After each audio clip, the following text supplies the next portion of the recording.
Am I crazy? Well, yes, I am crazy, but is this kind of mid content? I feel like, you know,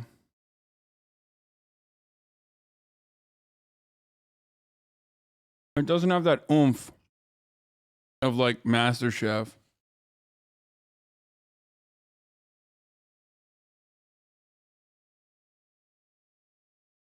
Like, I originally wanted to watch this and I got excited for the fucking Gordo reacts. But it does feel like maybe it's the first couple of seasons. I don't know. Want to watch Playing It Straight? Wait, Michael, do you have the fucking seasons?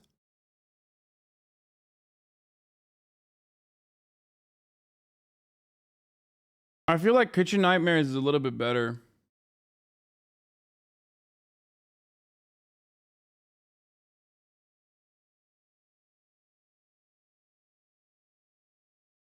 Season 5 is where it gets good. A lot of people. Hotel Hell is really good.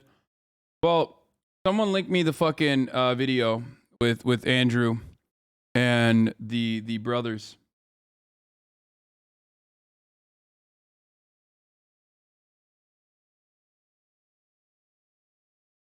Let's watch that first. Chet Hanks meets the Hoff twins.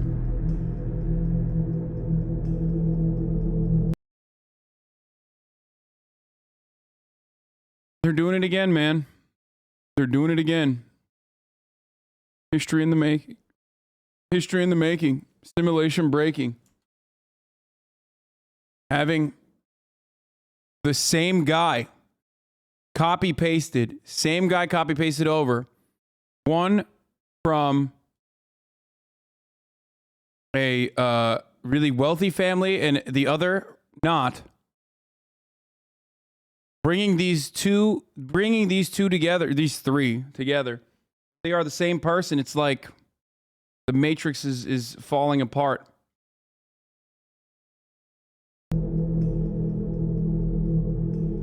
A meeting of the minds, yes. Like y'all got style, man. Yup. Come on, man. You got some flavor too, man. You know, we live in such a divided world where everything is so binary. It's hard for people to understand. Everyone can't understand, though. It's not for everyone to understand, you know what I mean? That's good. The twins in Chet, man, cut us a motherfucking check, bitch. I rode past the bitch to my own horn. I'm the man in these streets, Lance Armstrong. But I don't ride no bike, bitch, I ride for him. So one of the reasons that Chet even agreed to do the interview with me in the first place is because he saw the documentary that Nick made, and he was like, let's do something. Yeah. What was your first impression of the twins? I think one thing is clear, and that's it ain't on you, it's in you. You know what I mean? Because it's not just your upbringing. You came out, you know, you were probably came out your mom like this, you know what I mean? You're born like this, you know, because you could have just been some white boys from the hood and been squares, you know what I mean? But obviously that's not the case. In your guys' documentary, I feel like here's the difference between like a dude who rides or dies, like trying to be able to say the N-word, and then two dudes who actually do have the pass. At least according to, you know, the community that they live in. you're just like, you're hanging out, you got all your people around you. It's always like active, there's always like fun shit going on. People hanging out, you know, I didn't grow up like that. I grew up like in a quiet street, you know what I mean? Where wasn't shit going on. So I remember I always just wanted to be like, I was just always like, damn, like where's the action at? You know what I mean? Like Everybody don't know how to adapt in that situation, you know? Everyone can't do that. You know, a lot of people are acting. that's what people don't understand, dude, you know? A lot of people want to think we're putting on something and trying to do this, you know? You'd be putting on something if you were trying to act any different. Yeah. You know what I mean? For sure. It's like, who can say it? Like, who can say that? They don't know. They haven't lived your life. Yeah. They don't know where you come from. They don't know anything about you. That's a resentment that I've always had in my life, is people thinking that they know everything about my life when really they don't. Yeah. Everything ain't sweet, you know? Just what it seems, it ain't really what it seems, you know? There's always shit going on behind closed doors, you know, that people don't know about always, you know? Yeah, it's interesting that, like, you know, even though you guys have had a different kind of come up, all of the haters for both you guys on the internet always talking, they always say that, you know, you're acting. Yeah. And they say that he's acting and that y'all are appropriating. Did you guys expect that kind of backlash when you first came up? Shit, I see. I'm happy that they've squashed the beef. The Channel 5 Chet Hanks beef has been squashed. They've been talking about 5 minutes and they said absolutely nothing. Yeah, I know. Let's see what People all the time. I be like, damn, he a square. You know, damn, he a motherfucking square. But I don't know. Yeah. You know, I'm just saying that. You know, everyone has their opinion. That's your opinion. No. That's why they're mad, because a lot of people, People scared to be themselves. Exactly. They scared to step out of their comfort zone. I like feeling uncomfortable because I get comfortable. It's like, to me, like the fear of stepping out from the herd isn't as strong as the fear of blending in and being in the herd your whole life, and then looking back at the end of your life and knowing that you never took a risk and you wasted your opportunity because you were too scared your whole life to stand out and be an individual. You know what I mean? Stepping out of the herd, got that shit. Look where we at. I'm a risk taker, bitch taker. You gotta risk it to get the biscuit. You know what I mean? I feel like, you know, people expected, for at least for Chet, when I talked to him his whole life, for him to fit into this certain mold. You know, being, you know, this, you know, the son of celebrities. He's supposed to, you know, lead this straight and narrow way. Act a certain way. Like, for example, you know, when we did our interview, right? It was a long interview, and then there was this one part where he just said, you know, his parents never gave him an allowance. They never fucking gave me an allowance. Right? To me, it didn't seem like a big part of the interview, right?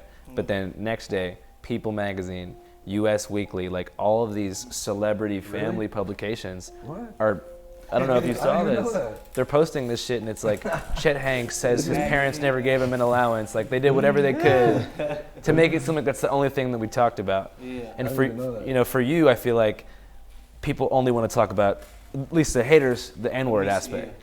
I don't even try and say it though, it just come out. If you could stop yourself from not saying it, great, do that. I can't. It's just, it comes out. Like I can't stop myself. What am I just gonna sit there and not say nothing? I mean, in a song, I could probably help, you know, because I'm punching in words. I could don't try and say. I think that like that's where a difference in background does come, because it's like, for me, you know what I mean? Like I realized I was wrong in doing that, just because it really was. Oh shit.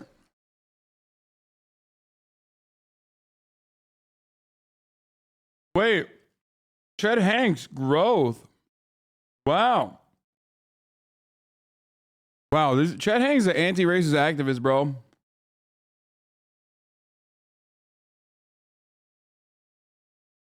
He used to literally be one of those dudes who's like, I have to be able to say it. Like, I should be able to say it. White Boy Summer changed him. Wasn't appropriate for me, you know what I mean? At a certain point in my life, I felt like it was, just because of who I was hanging with, and it was appropriate amongst them, you know what I mean? But then I realized it wasn't appropriate for me. But you know, you guys come from a very different background. I mean, it's obvious that you guys are just being yourselves, you know? Does it affect you guys negatively when you see hate online? No. We like the hate. What did they all say? publicity is good publicity. Bad publicity, good publicity, I don't give a fuck. Yeah. But we don't sit there and read we don't read all that shit. If you don't got no haters, you ain't popping. You're not popping. I mean, if they hating on you, you're doing something good. You know, they should be congratulating, but instead of doing that, they want to hate. You know, they want to flag your YouTube videos. They want to get your channel took down. Ain't it? You guys have been dealing with some censorship from YouTube? Yeah, people been flagged. Our whole channel. We had to go all the way up to the YouTube Corporate, they gave it back. Some hate ass bitch. Wait, you guys physically went to the YouTube headquarters? Yeah, we was in the city, San Bruno. You guys pulled up in person? Pulled up, smoking a fat wood. They like, damn, that shit smell good. I'm like, check it out.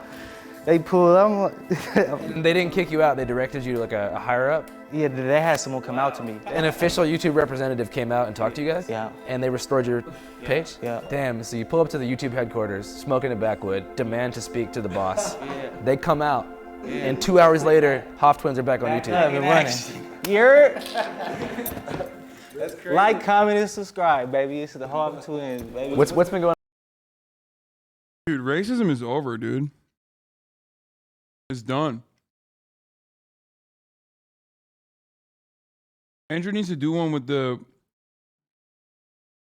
Andrew needs to do one with the fucking the Wagner, like the Russian Nazi, and the fucking Ukrainian Azov Battalion Nazis, so that he can end the conflict there too. What's going on with your YouTube, Chet? The White Boy Summer video got shadow banned. People couldn't find it. Like even if you typed in the exact words, like it wouldn't pop up, but it still got a million views. We gotta do get on the remix, man. So we get.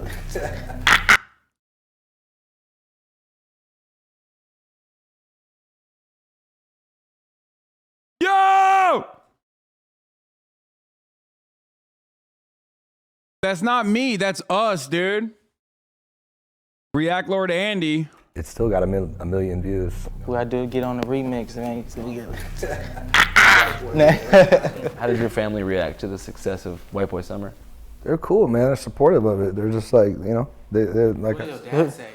I'm trying to watch Forrest Gump with your pops, bud. Can we go watch Forrest Gump, man? I'm trying to watch it in the movie with pops. I cry every time I see that movie, bro. Like I can only watch it if I need a good cry, bro. It's sad, bro. It's sad, bro.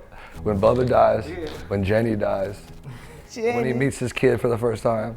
Come on, man. That shit's sad. And I cried during. That's one of my favorite. Cried during Castaway too. This is how you know Chet is like half afraid of the Hoff twins and also half like sees the Hoff twins as everything he wishes he was. Because in any other circumstance, he would have fucking dropped the hammer and been like, yo, why the fuck do you ask me about my dad? You know he hates that shit. You know he hates it, but he's eating it up right now. He's like the Hoff twins are everything I wish I was. Chet wishes he could say the N-word around black people that he doesn't immediately pay. Every time. I cried during Green Mile. For the record, that's a weird, that's a weird interest. Don't get me wrong. But like, doesn't change the reality that it is what he's interested in, you know?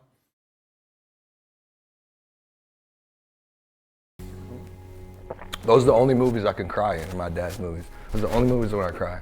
But I always cry, every time I see it. That's why when it's on TV, I'm like, oh man, I can't watch that. I want to cry right now. You know what I mean? Saving Private Ryan, at the end, when he dies, come on. Like oh my God. You know, every time. A lot of people don't know that behind the scenes, I mean, you guys both have kids and shit. Like you guys are both fathers. You guys are all parents. Yeah, I got two sons. You got kids too? Yeah, I have a daughter. You got a daughter too. How old is your daughter? 5. Yeah. Beautiful thing, man. It's a blessing. You got a black baby mama too? Yeah.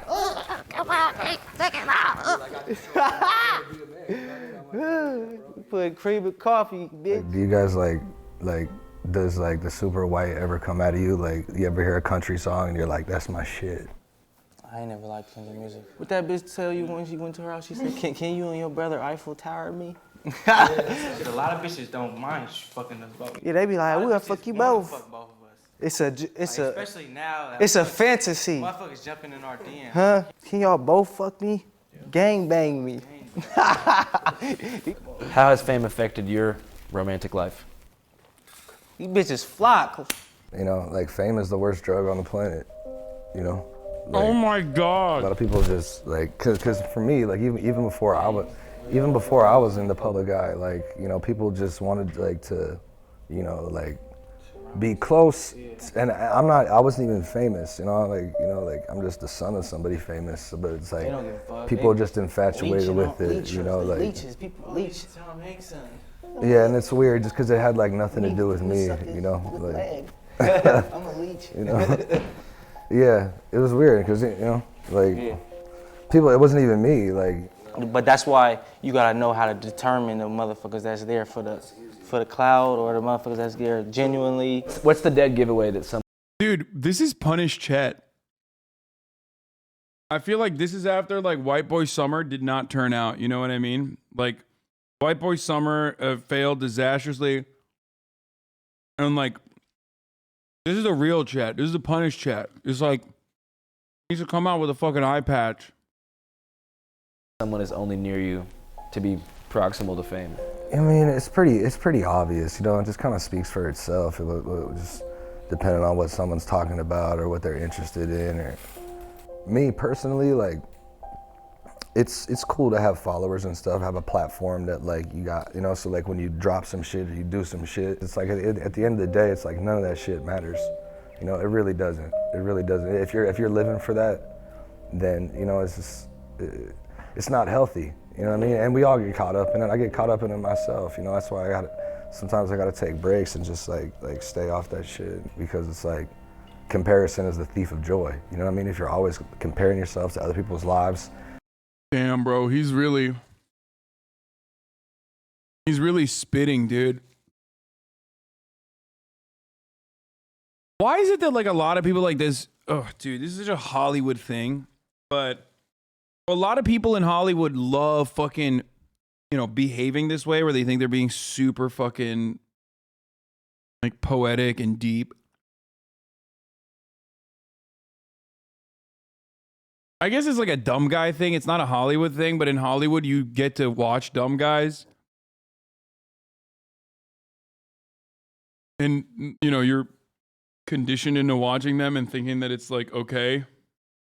And like they acting like what they have to say is like worthwhile or whatever.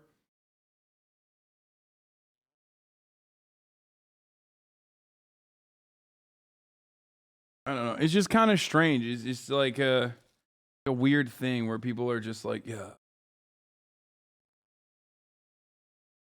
game really changes a person. It's the most worst drug of all, you know? And you're not present in your own life, then it's a problem, you know? You gotta be happy within yourself. Exactly. You know, with who you are. I mean, just be who you are at the end of the day and be content with yourself. You guys ever feel like fame is annoying? I like this shit. I come from the bottom. I like this shit. I can't wait to get rich. You know, a lot of people say money don't buy happiness, but that's if you already had money, kind of. You know, I never had money. I'm not gonna commit suicide and be rich. You know, a lot of people be doing weird shit. You know, be having money and still not be happy with their life. You know, I'm happy with my life. I just need the money part so I can take care of my family and the people around me. You know, make a change, you know, be different. You know, I just want to make a change in my family life. You know? What do you think the plan is to turn that kind of viral success into a more long-standing like career for yourself? Slapping booties, making movies. You know.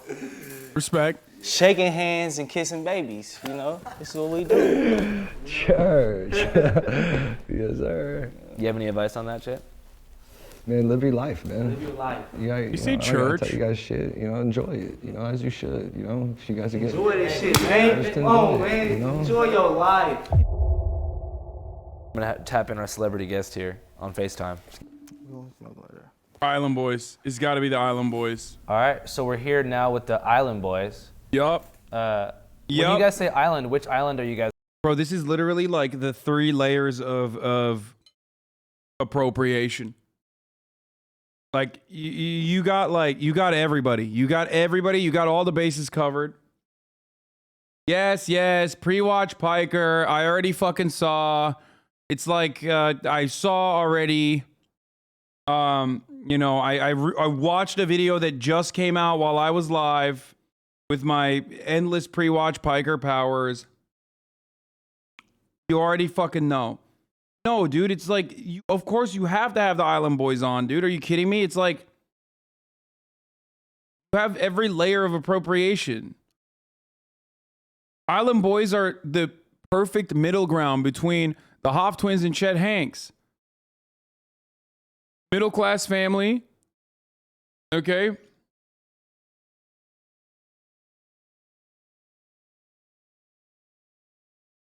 Guys from?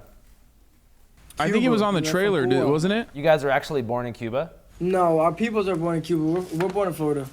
We got island in us, man.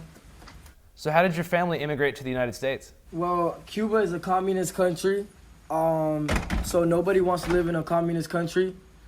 So some of our family, most of the men in our family came From a boat. in a boat, and then the women in our family came in a plane. Interesting. So how did you guys go viral? We went viral for a lot of things, but what really touched a lot of other different type of people was the Island Boy. Island boy. So can you guys talk about what it means to have a twin that you're so close with? It's like having like a best friend. Like I'm pretty sure a lot of people are jealous of like the relationship we got because a lot of people don't have like a certain type of person that's close, so close and can't backstab because he can't backstab me. We're literally like blood and everything like that.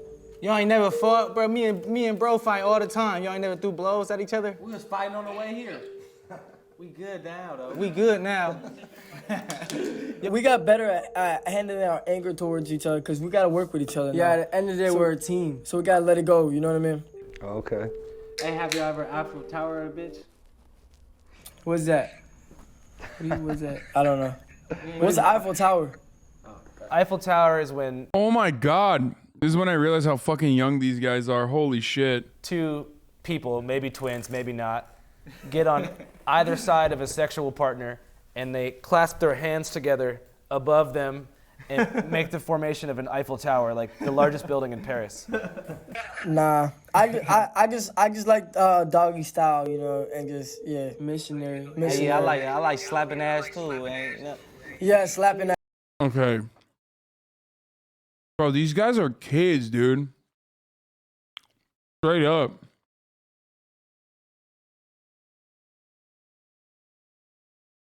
They literally just don't know. Ass, yeah. Come on, man.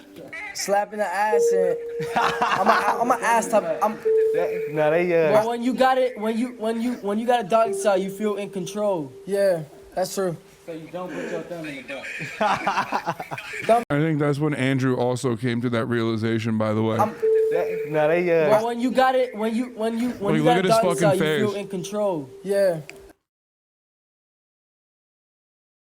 Like, holy shit, I think I'm interviewing literal fucking children right now. That's true. So you don't put your thumb in the butt. Thumb in the butt. Thumb in the butt. Yo, what's that hairstyle called, bro? What's that hairstyle called? We got wigs. What? Oh yeah. How do they do that? Like that shit. How the fuck does Chet Hanks not know what wicks are? God damn, dude.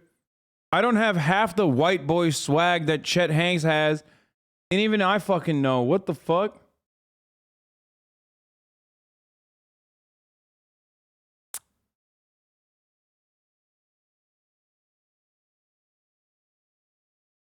Shit up, do man. It's cool, man. Chet, would you ever consider getting wigs for yourself? I don't think I could, bro. I don't think my hair like doesn't grow. Our like shit gonna that. drop down. Yeah, I don't know. They got Spanish in them though, so they hair nappy or you know, we white all the way, Norwegian. Our shit gonna drop down. Vikings. Bro, what is this, bro?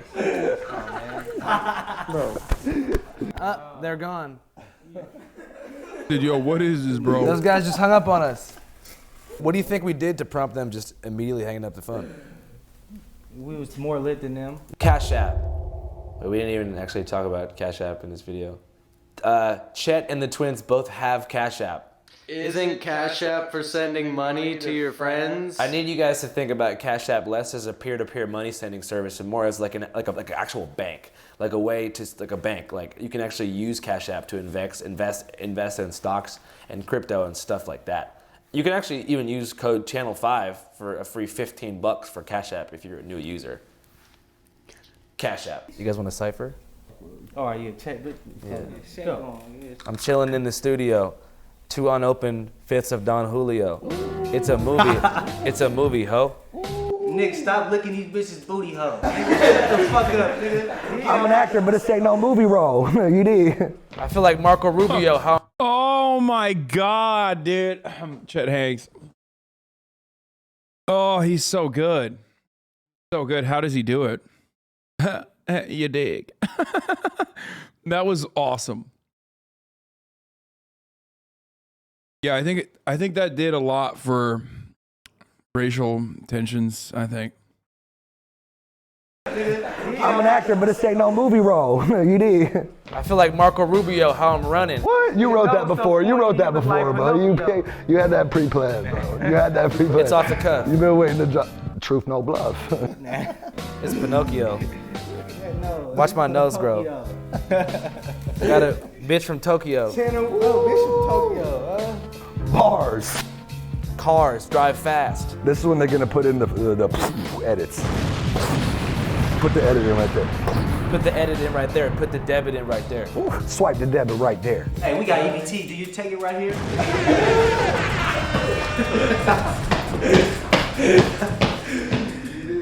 You did, bitch. I tell a bitch, look, I'm gonna make you famous like Amos. The only difference is, your bitch is baking cookies, my bitch is breaking rookies. You feel me? Hey, you mean? I sell a ketchup popsicle with white gloves. The game is to be sold, not told. You know what I mean? How much you got? Cause I give it to you. Sold, not told. For the night. If she really bad, I might send her on a flight. You know what I mean? Motherfucker, I just might just send her to Dubai. You know what I mean? Where we at? Everything I said about racial tensions being solved, I spoke too soon. This is doing so much. This is like, this ruined race relations, dude. It's over. This video up until this very moment ended racism and then restarted it in a way, in such a big way, dude. This literally right here, it's like, we need to extend Black History Month into 2 extra months after this video. It's just like, it's not. We need CRT in schools, okay? We need to have, we need to have a Black History year after this. Wow. Civil Rights Act 2. Electric Boogaloo. And it's just about not letting white people rap.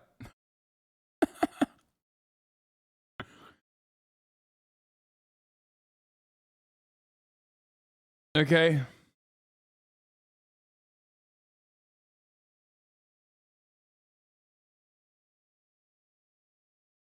That was, wow. I don't know if I can restart it, dude. It's like, I don't know if I want to continue, if I want to unpause. All right, I guess we will do it. Wherever we at, you know what I mean? Wherever our 2 feet take us, you know what I mean? You know, wherever our 2 feet go. I'd rather be a legend than a hero, you know what I mean? You can never walk a mile on our shoes. You know? I'd rather be a legend than a hero. Your feet will be scarred and bruised, man. Scarred and bruised if you walk in these shoes. You know what's funny about this? This is the first time I've seen Chet Hanks look this way. He literally looks the way he raps. Like a racist biker.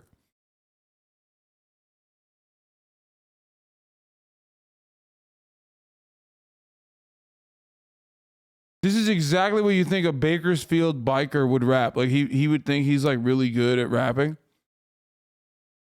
You know what I mean?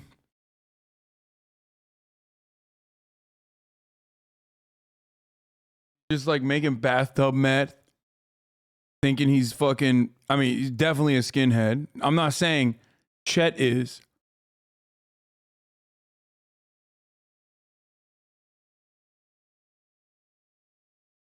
Yeah, Chet raps like a Canadian convoy protester. Oh, that's awesome. That's great.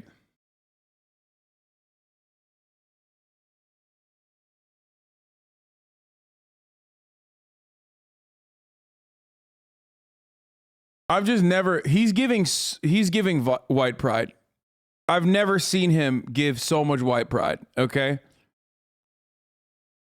No, I mean, wow. Chatter said sons of AAVE. Oh! You dig?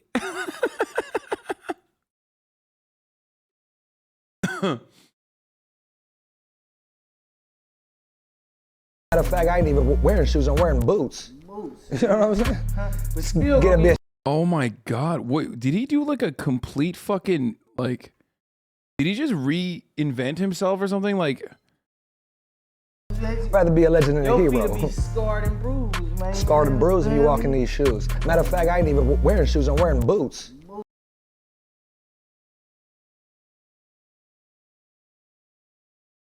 I haven't seen someone make a fucking heel turn towards white pride harder than when Miley Cyrus decided she no longer wanted to play with black culture anymore and decided she was a country singer again.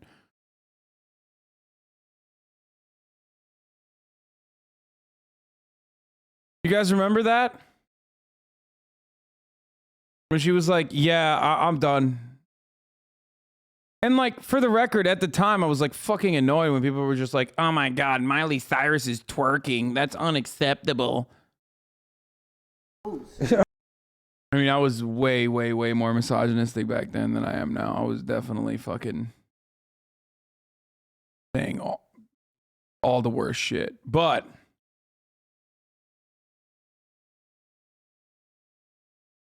even then, it was like, who cares?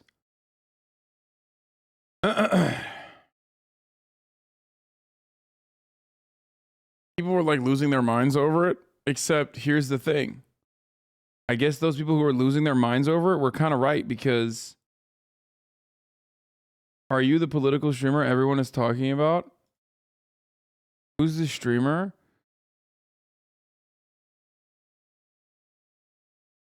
Off topic, but is that the USSR flag behind you? Damn, that hurts. Those symbols were banned in my country and many more. It's like the swastika here. Over 10 years, 130,000 people deported, killed, houses burned just for my country, including my grandfather family. I'm literally not judging, just asking why you have it. Who's the streamer? Are you the political streamer that everyone's talking about? Good one, dude. I'm glad that you literally blasted out every copy pasta.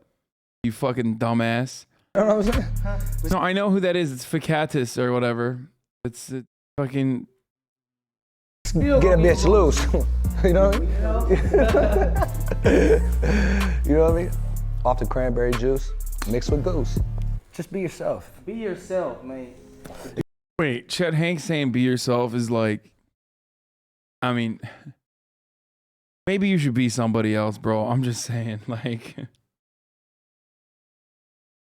Start thinking about that. Get you a long way. Whatever you want to do, just do it. Just do it. Just do it. Be the best at it. And don't give a fuck about motherfucking hater, dude. Don't give a fuck about a hater that's gonna hate. That's what they're supposed to do. You know what I mean? Be yourself. Be an individual. Don't be afraid to stand out from the herd. What you want to do, man? What are you more afraid of? Standing out or living your whole life blending in? Come on. Are you afraid of You know yourself what I mean? or what you can be? The fuck? Or are you afraid of what they think of you?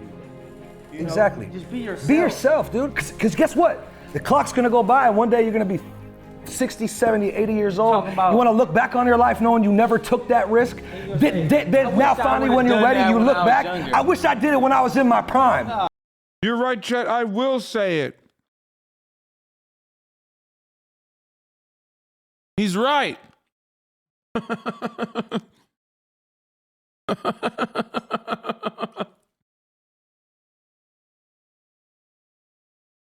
I'm saying it.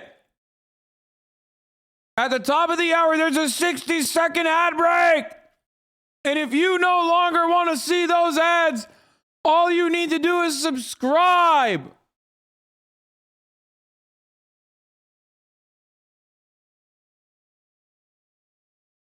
That's right. You can subscribe for $5 or for free.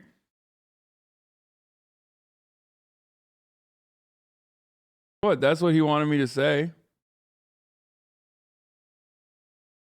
On Black History Month, Pago.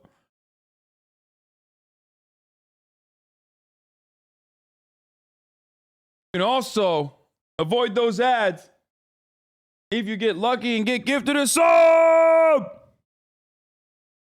Here's the 1 minute ad break now. Filing a chargeback. That is a madman.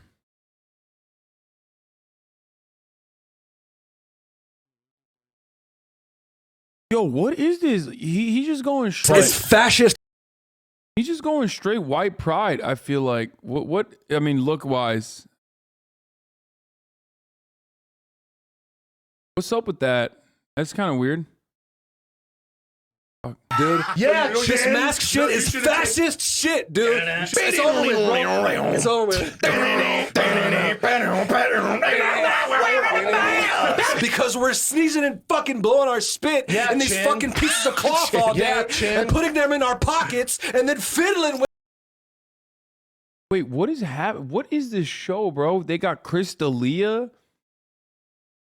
What is Fighter and the Kid doing right now? Like, what is Brendan Schaub doing? King and the Sting?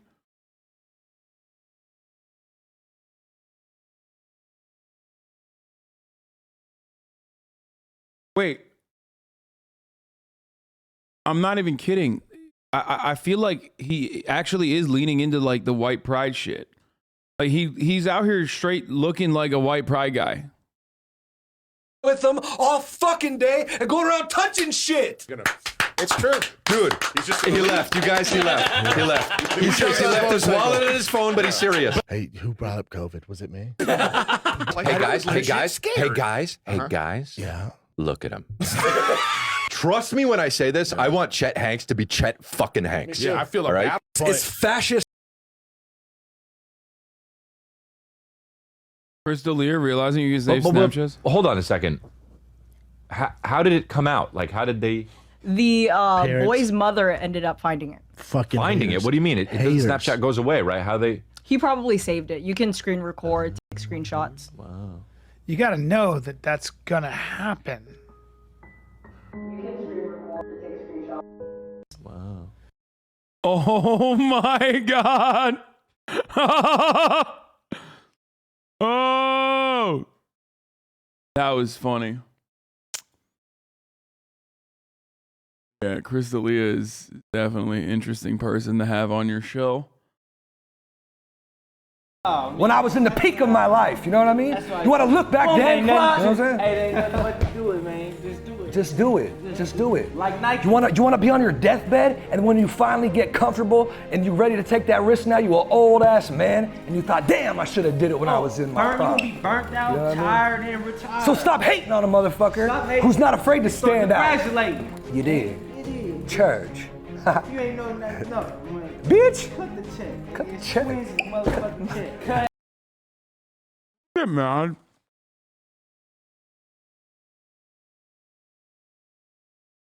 A lot of Zoomers get mad at AAVE, and it's like their number one thing to fucking argue about.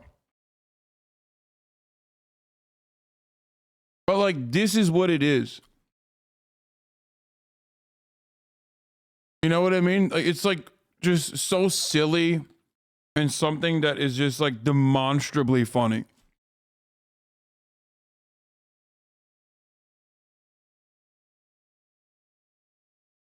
Like, it's still coming from a racist place. Certainly. But like in the grand scheme of racist shit is like so low level because it's self-defeating. I don't know. This is not what AAVE is. That is disrespectful. No, I mean like a lot of Zoomers get mad at white people doing cultural appropriation about like white people robbing black culture.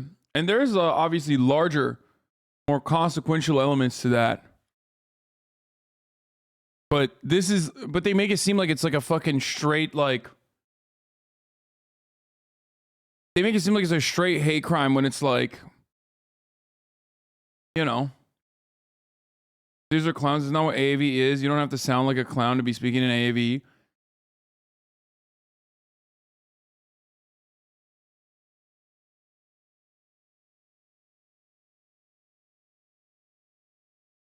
White people love having discourse about what black people do. True. Well, I mean, dude, listen, black people are cool as fuck, okay? It's black culture is literally, that's it. It's American culture. American culture would be nowhere without black culture.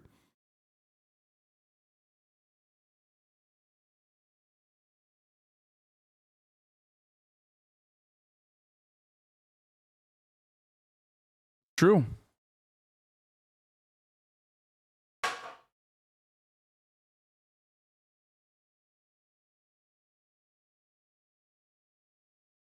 Your country tastes are so bad, OMG. But I don't listen to country. Cut it, bitch. Show's over. And On a let's bitch. get money for it. You know what? On a bitch. We ain't getting paid. We ain't hanging out today. You ain't, you know? Hello. Exactly, and there should be some level of respect that comes along with it. Yeah, but these people being disrespectful, well, not even the Hoff twins, but like someone being like someone who's disrespectful like Chet is awesome because it's just fucking hilarious. It's like no one is looking at Chet Hanks and being like, I want to be just like him. You know what I mean? He's a villain. He's a villain in the story. And everyone knows that he's the villain in the story, right? So when he does it, everyone just kind of clowns on him and thinks it's kind of funny. No one is like, oh man, I think this is sick, and actually very, what the fuck? Are you serious? Which couple has the biggest age gap? Oh my God!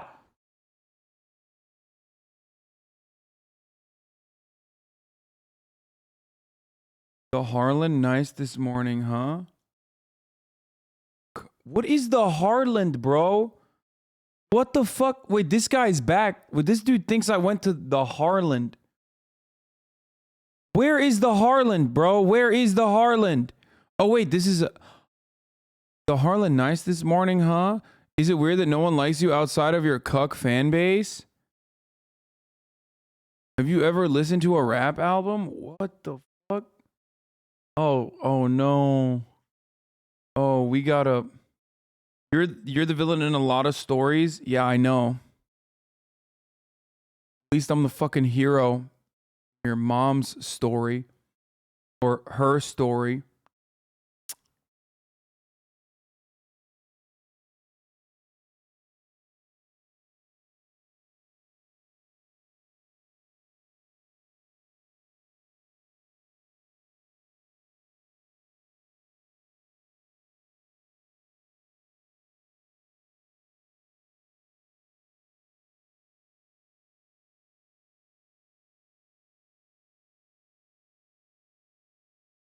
Is it weird that no one likes you outside of your cuck fan base? I don't know, chatter. Is it weird that no one likes you at all?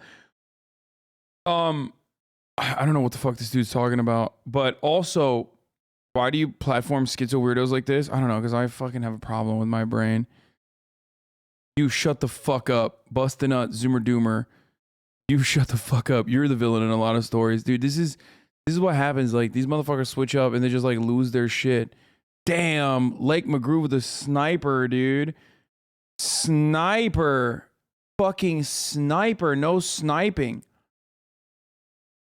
Oh, this guy's so fucking psychotic. Oh, Jesus. Okay.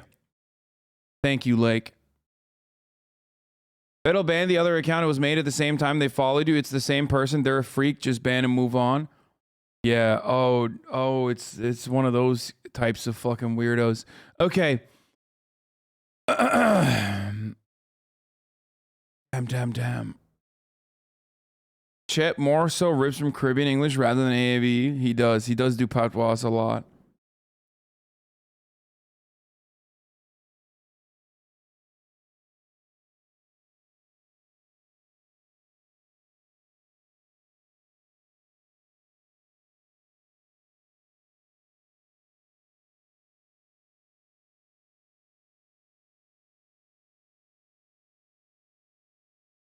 Wouldn't Cajun be certainly AAV? I have no idea. I don't know. The only thing I was talking about is this. The only thing I was trying to say is this, okay? Like, there's like different levels of racism, and some of it is coming from a place of like pure hatred, and some of it is just like misguided racism. Like, you know how we make fun of like liberals who wash like black people's feet and stuff because they're, you know, we clown on them, who do stuff like that, who basically still continue to otherize black people, who are very performative about their anti-racist actions, and it's still like individualized, atomized, basically not even in any way, shape, or form anti-racist and racist in a different kind of way, and super selfish. Like, that's funny. And I find like a lot of people doing AAVE in the same way. You know what I mean? Never interrupt your enemy when he is making a mistake. Where'd that come from?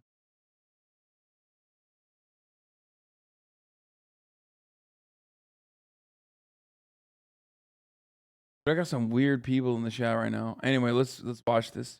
You rent. And I walked up to the place and Kim had to evict the guy. And I gave you so much credit because he was about, let's say, 35 years old, pretty muscular. And Kim standing there and the sheriff serves the guy for the eviction. I tell you, you haven't evicted somebody, it's pretty interesting. So the guy is coming down the house, he's emptying the property and he's giving us a stink eye. He goes like, it's Christmas time, I got 2 kids, you know, but he still didn't pay the rent.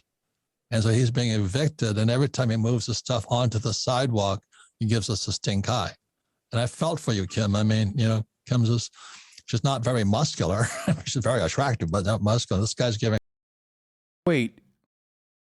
Felt for the landlord in a story where one of his landlord friends was evicting a fucking father and his children on Christmas Eve? I love landlord content. They should really never stop. They should never stop doing it. There's no better agitprop than this. Like, Right here, this thing. I know. But the thing, this was the funniest thing. You know, Kim says it's worth the misery. So this guy's giving me a stink eye. It's Christmas time. I think he's got 2 daughters. He's dragging his Christmas tree out and all this stuff. And he comes up to me and he's still giving me the stink eye. And he says, you know, it's Christmas. And Kim just holds the line. And what am I going to do with my furniture? You know, it's all on the sidewalk out there. And and this truck pulls up. And they loaded his furniture onto their truck. They thought it was rubbish. Kim and I sat there talking to him. I'm looking over his shoulder, and these guys are, oh, it must be Christmas. And they're throwing all of his furniture and his Christmas tree on their truck. And I said to him, well, if you keep talking to me, pretty soon you won't have anything to move.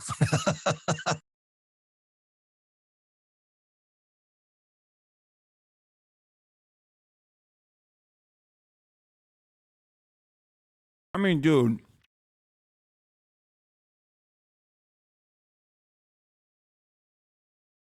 That is the oppressive class straight up reveling in the subjugation that they are able to enforce others, the subjugation that they're able to enforce upon others. Okay? Where the oppressor is gloating about the acts of violence that they are inflicting upon a working class person. And what I find particularly interesting about it is that, like, most people don't recognize that this is an act of violence, right? Like, this should be, I don't know. I mean, in a normal civilized society, I feel like this gloating about this particular situation it should be a punishable offense. Engaging in this particular engaging in this act in and of itself should be a punishable offense. Evictions are, and I know that for most people it's like impossible to comprehend it this way because we are living under a capitalist dogma. Evictions are violence. It is. Ripping someone from their shelter that they need for survival alongside their children is violence. You are enacting violence upon someone. Straight up. You're taking away someone's shelter. You're making them housing insecure. And the only reason why you're doing it is because you want to maximize on your profit. And then you use the police state, the state's monopoly of violence, to basically enforce that.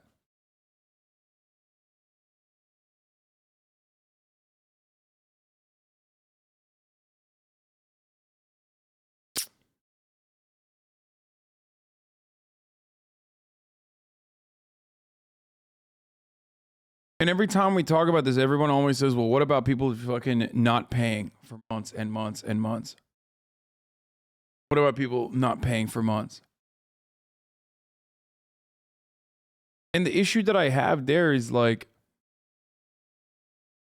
we should move away from looking at housing as an investment fucking vehicle, as a commodity, and move towards seeing housing as a human right. Shelter is a human right. Without shelter, you cannot survive. Without shelter, you cannot thrive.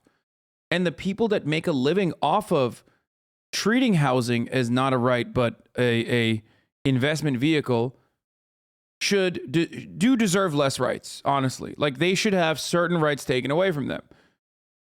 They should have certain privileges taken away from them. If you want to fucking do housing as a way to create passive income for yourself, then if someone doesn't fucking pay their rent for a couple months, like, sorry, that you just took a fat L, you know? The only way that you can engage in like being a landlord like that is if you just, sometimes you're going to take an L. It's an investment, and not all investments pan out. Every day I pray for this man to get typhus and get horribly sick and spend 1 year in the hospital as his bowels rot from his head and he shits out his organs slowly before dying. What the fuck? We are all just one paycheck away from homelessness, unless you are HasanAbi. So many people are.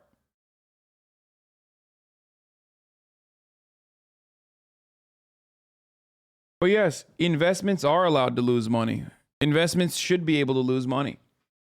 But the one kind of investment that we do not allow, the one kind of investment that we never allow to lose money is just housing, like rent.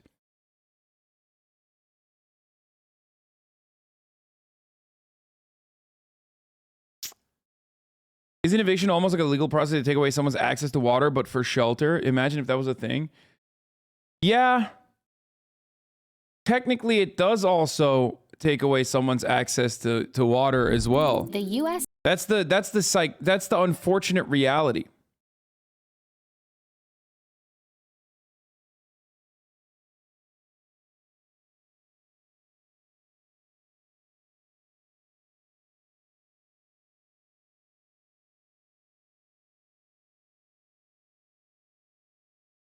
Water bill, utilities shut off. That's illegal in California. I don't know if it is in other places. You can have your electricity shut off, but you can't have your water shut off. It's literally illegal in the state of California to shut someone's water off. No, it is. The only place where like you can actually, it's illegal to shut your water off unless the only instance where your water can be shut off in the state of California, okay? In the state of California, the only place where your water can be shut off, okay? Stop saying it's legal in my bumfuck, podunk, hick-ass, dumbass, hyper-capitalist, yee-yee, honk, not saying the other word, okay? Ass fucking stupid Republican states, okay? I did not say the last letter on the honk. I don't know if that's like gonna get me fucking clapped up. But yes, of course, in fucking horrible places like that, where people have been able to utilize racist agitprop to put forward some of the worst, most hyper-capitalist demons in positions of fucking power, in those states, they can fucking kill you, okay?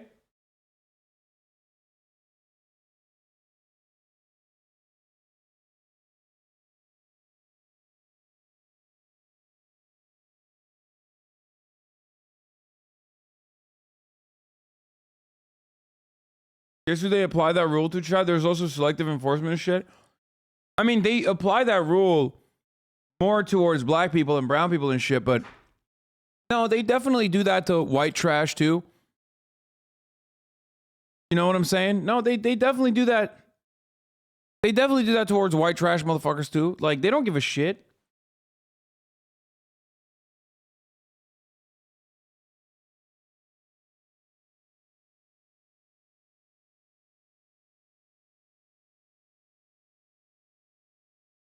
It's about whether you're fucking poor or not, okay? It's about whether you're a fucking worker or not. Dude, that's an anarchist argument, dude. Adults can sign contracts with one another, and there should be authorities to enforce those contracts. You can't just take advantage for a one-sided gain. What? Housing is a human right, but you have the right to sign contractual obligations with other citizens, and there should be a governing body to support those contracts, you fucking anarchist. Yeah, that's why, by the way, that's not a fucking anarchist argument, you dumb bitch. ANCAP's literally based the entire fucking societal foundation off of enforcing contracts. What are you talking about? Libertarians unironically believe just that this is it. That is literally a libertarian argument. You are making a libertarian, an anarcho-capitalist argument. The enforcement of contracts that are not signed under duress when we live in a fucking capitalist organization of the economy is so stupid. Okay? Every contract that you are engaging in, especially one where you are engaging in a contract for shelter, you think that that's not under duress? What kind of dumb fuck are you, dude? Well, what is this? That doesn't. You don't have to be a fucking anarchist or an ANCAP to recognize that the rent agreement that you're engaging in a civilized society would not fucking exist. It just would not. It would not. It's the one fucking issue where I'm just like, dude, it's so bad. It's so bad. Like, I get having your fucking grandparents have like a nest egg, okay? But the idea that like you as like a fucking 30, 40-year-old, like this is the only way you make money, it's like you're not. You're just, the only way you can make money is by what? Fucking rent-seeking behavior? And then you come in here and you immediately fucking start talking about, you know, contract enforcement.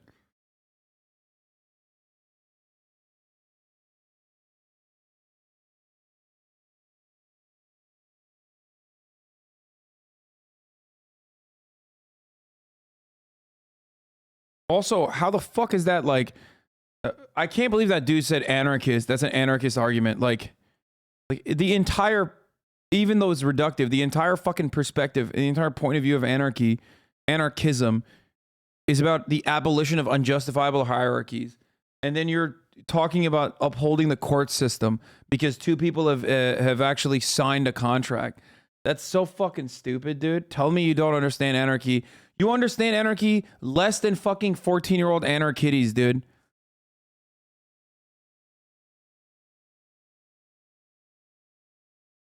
He's saying you were making an anarchist argument? No, it is anarcho-capitalist. But anyway. Doesn't have enough homes. This line shows how many months it would take for the current supply of housing to run out. It's a measure of housing supply, and it's been dropping for a decade. And this line shows how housing prices have changed. They've skyrocketed. It's gonna piss me off. For rental units, the percentage of empty buildings is the lowest it's been in. But if some people can't have their homes taken from them whenever wealthy people want, how will we separate the haves and the have-nots? Yeah, I know, I agree. Murat, durum ne? Adam yaptı mı?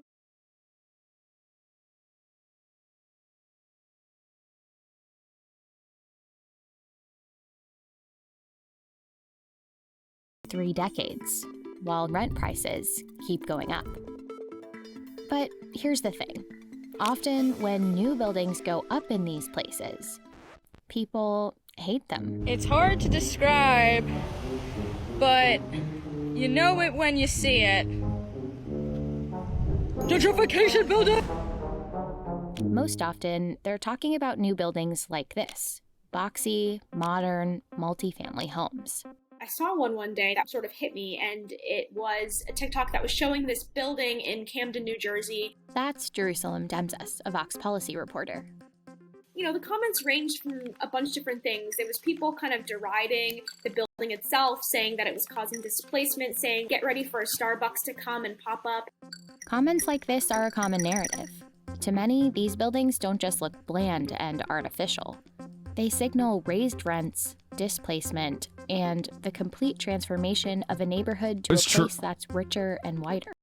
So this is 100% true. What the fuck? So are they gonna like say that this is actually good though? Like what is this entire video?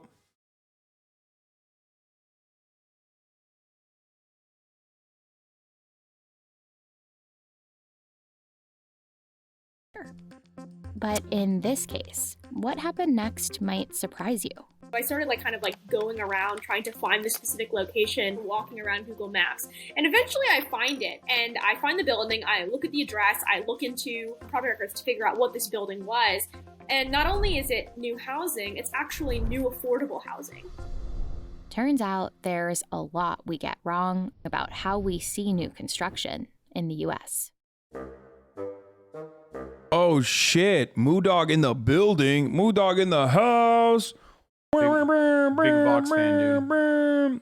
They're gonna talk about 1+5s. So you fucking literally you only watch Philip DeFranco, who America is about to enter into war with fucking Ukraine, and you only watch with clickbait Twitch streamers. Yeah, and you only watch Vox. You are such a fucking lib, dude. Holy shit, it's crazy. Watching Vox doesn't make you a lib.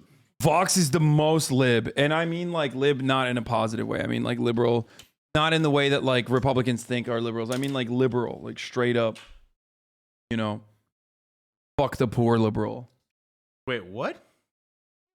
People who uphold fucking property more above individual lives, the lives and livelihoods of citizens. Where are you getting this about Vox? Vox? This is literally a video that is defending gentrification building, dude. I mean, I haven't examined the undertones of of political ideology, but I am interested in Liberalism upholds private property that you can generate passive income off of above the interest, elevates private property above all. The entire civilizations, entire liberal societies have been built around upholding the principles of capitalism and private property, whether that private property concept extends to human beings, i.e. slavery, chattel slavery in the United States of America and its formation, or just straight up fucking enclosures and the defense of enclosures in the form of land and landlording. That's the heart of liberalism. Liberalism is built around a political ideology built around the defense of private property, which is exactly what Vox is going to be doing here, I think. Okay, well, I like to learn about buildings.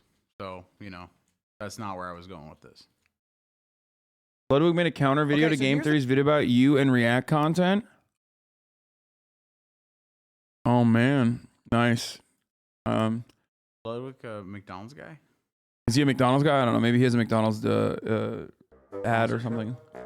Whether it's DC, Oakland, or Austin, newer apartment buildings in the US have a distinct look, one that sticks out against older architecture. But these buildings don't look like historic homes for a reason. This building is actually one of the cheapest ways to build an apartment building right now. The design is strategic. According to reporting from Curbed, this kind of architecture is built to fit within restraints like cost, height limits, and safety requirements. It's why many of these structures are what's known as 5/1 or 1+5. Or 1+5. That means there are several levels of wood-framed construction, which usually contain apartments. I know. And I've actually talked about how this is not always bad. Oklahoma City? But that's not bad. Oklahoma City is dog shit. There's nothing going on in Oklahoma City. Don't hate on OKC, dude. But it's true. It's true. You build all the fucking 1+5s you want. Build all the 1+5s you want when you're building it on a fucking cornfield. But gentrification is not that. Gentrification is also another form of structural violence in the form of the state coming in and fucking wiping out the pre-existing, population. Slow it down. I get it. That's different. And for the record, I don't even mind fucking taking down single family units or whatever the fuck and building apartment complexes. But those apartment complexes need to be, again, sustainable and also affordable. And is known as Type 5 in the building code. That's over one level with a concrete base, which... And for the record, Murat's, I've talked about your place before. I think it was great. Awesome. For Oklahoma City, it's perfect. So, I mean, I'm sure they destroyed some... I used to live in Deuce, I feel like saying. Isn't that what? Yeah. What was it like? No, there was the area. Bricktown. The area I was in was Bricktown, and Deep Deuce was like the neighboring area. But like you think about it as nice, but like they definitely kicked some people out to build those. They were very like, bad neighborhoods. At least they claimed, right? Was it? I don't know. No, so Deep Deuce apparently has like a history of jazz in like the Midwest or whatever. Okay, so it wasn't a bad neighborhood. It was a black neighborhood. Sure. I mean, it was a black neighborhood that turned into maybe a bad neighborhood. Correct. Okay, I did not know that. Yeah, so gentrification. That is gentrification. Took over Oklahoma City in full force in the last like 20 years. I was wrong. I guess it wasn't good. Yeah, but you just saw the post-execution area, right? Well, the reason why I thought it was all right is because it's Oklahoma.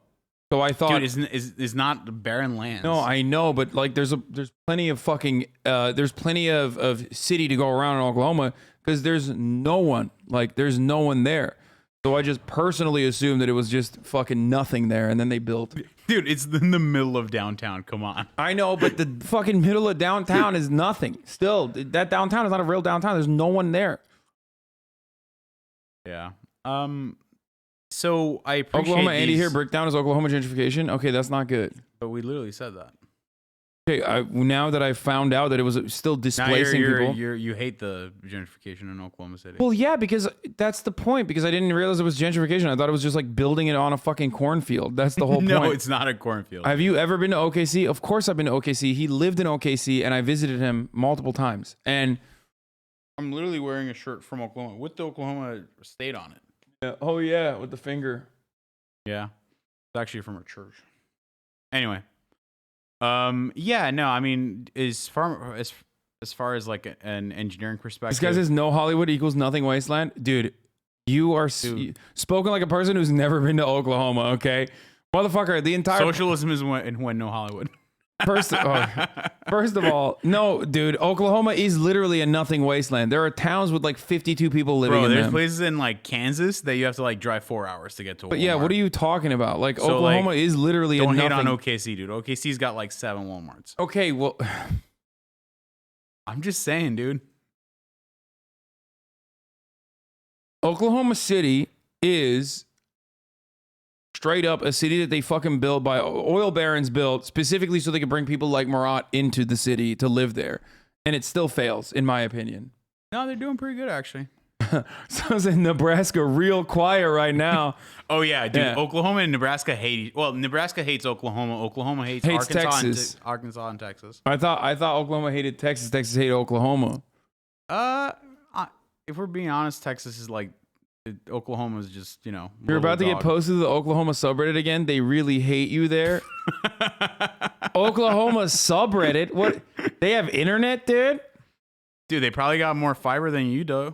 Shut up, dude. I know. I just want to fucking diss them like I'm a fucking Hollywood elitist that doesn't know. Oh, okay. You know? Like, who cares? They're in Oklahoma. Like, they're voiceless. You know what I mean? Anyway. Yeah, 1/5. It's cool. Or 5/1. It's cool. Just, which usually what they do contains with the commercial land and how space they for get the parking, land and what they do known with the people as that was Type on the 1. land. That's the problem. The light frame wood construction, flat windows, and paneling around the building are all ways to build as affordably as possible. And that means you're able to build more affordable housing. I think a lot of the time people don't understand that in order to get affordable housing, the actual components of the building have to be cheap to develop and to construct. The results can be bland So and I agree look with her. artificial, It's just about how but you that structure your authenticity business problem plan is and an how you old one. market it, right? In this book, The Invention of Brownstone Brooklyn, Suleiman Osman writes about the iconic brownstones of Brooklyn, a design that today is widely considered to be deeply so sick, authentic to New York. But in the 19th century, compared to the mostly wooden homes that predated them, critics actually dismissed brownstones as modern and artificial. Oh my God, is this video gonna fucking make an argument about destroying the brownstones and building fucking 1+5s on them? Jail. Literally fucking jail, dude. Throw them in jail. Throw the people. No? Okay. They called them out as products of the mechanical age, poorly built and subject to decay. with a dehumanizing. Bro, I don't know what your brother has told you, but that man is a Republican. My brother that I've lived with my entire life, Murat seems like too much of a Republican to be anywhere close to a leftist. My brother that dude, parasocial relationships. I love this, dude. I love getting to a degree of like parasocial relationships that where you think like you know my brother better than me from a 5-second interaction that you didn't even have, like not even a real interaction, like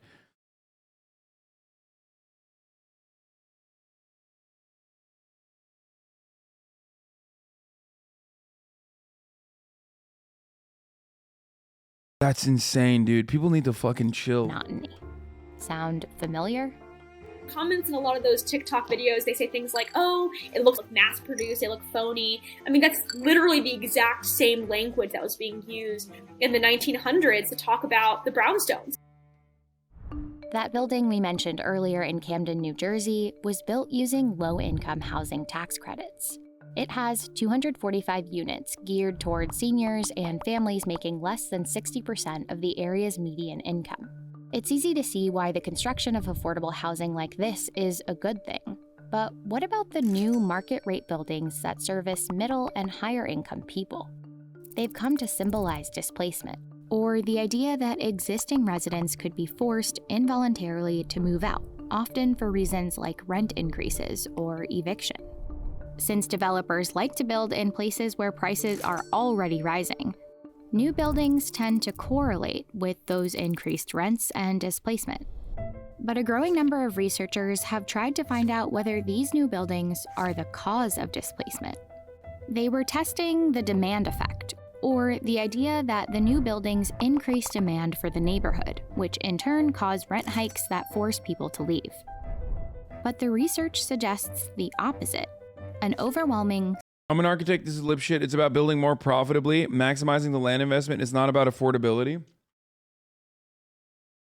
Yeah, for the record, maximizing land is, in the eyes of liberals, the only way to create affordability. That's the point. That's what liberals believe. So you just said this is lip shit. And then you described how liberals believe you can maximize affordability by maximizing the usage of the land.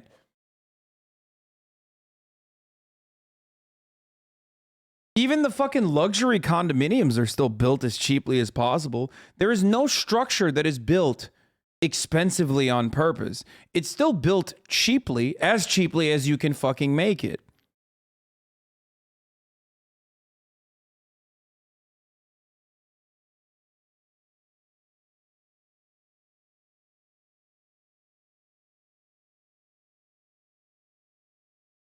Anyone else want some? I just banned a 2-month subscriber for the record. Like, I will fucking destroy you. I do not give a fuck. I will destroy your family lineage, dude. I will curse all 7 generations of your family. Fucking do some dumb shit in my chat. Supply effect, where increasing the supply of new buildings, even if they are market rate, made housing less scarce and decreased rents and risks of displacement, especially in the areas closest to the new buildings. New housing freed up space within a neighborhood for new residents to move in without taking up existing homes. And it also meant when they moved from their past homes, they freed up housing units in those neighborhoods as well. But here's the thing. Less displacement was happening near new construction, but it didn't necessarily mean less gentrification was happening, because gentrification and displacement aren't the same thing. While displacement happens to people, gentrification happens to a place. However, one of the top affordable housing developers in the country, a lot of these are built for government-issued tax credits that banks tend to buy around 0.75 on the dollar in exchange for equity. Also, there's prevailing wage rates on almost all of them, which severely impacts costs as well in good ways as people are paid well, especially in California. Mass 2019 paper they briefly showed did not, in fact, show this.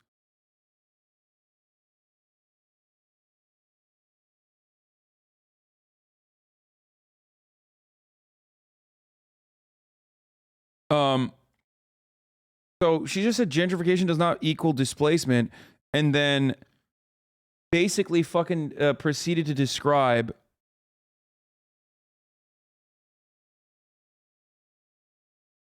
exactly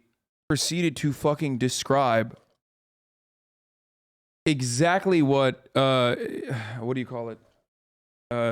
Exactly how gentrification does engage in displacement, and then said no, but like in the normal market, okay, in the normal neoliberal or in the normal liberal understanding of capitalism, what is supposed to happen is the new units are going to open up all the old units, because all the people that are making more money are going to want to move into the new units. And then that's going to create a system where the older units are available for all the poor people. And because there's more units now, there will be, there'll be more supply for the increased demand. And then also on top of that, that will create a system where like your prices will go down, your housing prices will go down, except that's not what happens. That doesn't happen. Just like when people say like UBI is going to be a fucking a way to just like feed your landlord extra money, because landlords just increase without any sort of price control mechanism. Landlords will just increase your fucking increase your housing price, your cost of your housing, no matter what, based around like how much you can pay, how much people are willing to pay. Past homes, they freed up housing units in those neighborhoods as well. But here's the thing. Less displacement was happening near new construction, but it didn't necessarily mean less gentrification was happening, because gentrification and displacement aren't the same thing. While displacement happens to people, you want to know why housing, food, at least like some level of housing, some level of food, basic necessity coverage, okay, and also healthcare are all human rights and should not be considered a privilege, and that like other commodities that you consume, you can use like a market style system, but these commodities, these things that we see as commodities that are necessities for survival, should not be considered that way, because of yet another concept that they teach you in micro and macroeconomic principles when you take introductory economics courses, called inelastic demand. Okay? Inelastic demand is the reason why healthcare cannot be a for-profit institution. It cannot be a for-profit industry, because no matter what you raise the price of insulin to, people are going to do anything they can to fucking purchase it. Okay? Because if you don't have insulin, you fucking die. And the same goes for housing as well. Okay? Because no matter how much housing costs, like people are either going to die in the fucking streets or they're going to have to find a way to pay it. There's a shelter. It's a necessity for survival. Now with food, luckily we don't really do that. America, one of the greatest things that America has done is learn from the mistakes of previous forms of governance, and maybe the Great Depression as well. And it's figured out that as long as you fucking keep, and this is a Muratist theory, by the way, he calls it the bread price theory. Okay? Food prices are kept low. Agricultural production is heavily subsidized and centrally controlled, for the record, even though it is market-based. It is like fucking straight communism level controlled by the federal government. Okay? But they have realized that as long as the fucking food prices are stable, as long as they are relatively affordable, as long as they're relatively stable and people can, continue eating fucking jalapeno poppers, okay? Then people will not revolt. And that's true. But the really fucking, not really, it is 100% part of the reason why it is impossible. Like, part of the reason why you rarely ever see revolutionary sparks in a country like the United States of America is because of, obviously, the wide-scale destruction of any sort of labor movement, regular lobbying of the government to eviscerate any sort of working class organizing movement or anything like that. But also on top of that, they kept them well fed. Every single instance of revolutionary action has only happened in the aftermath of people starving. Okay.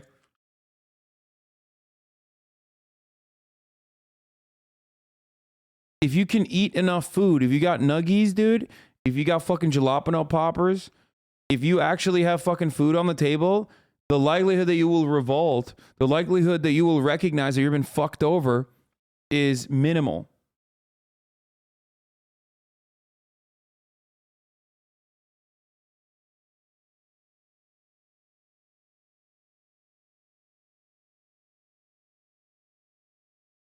It's true. So America does one thing very well, and that's keep food prices stable. No matter where you fucking go.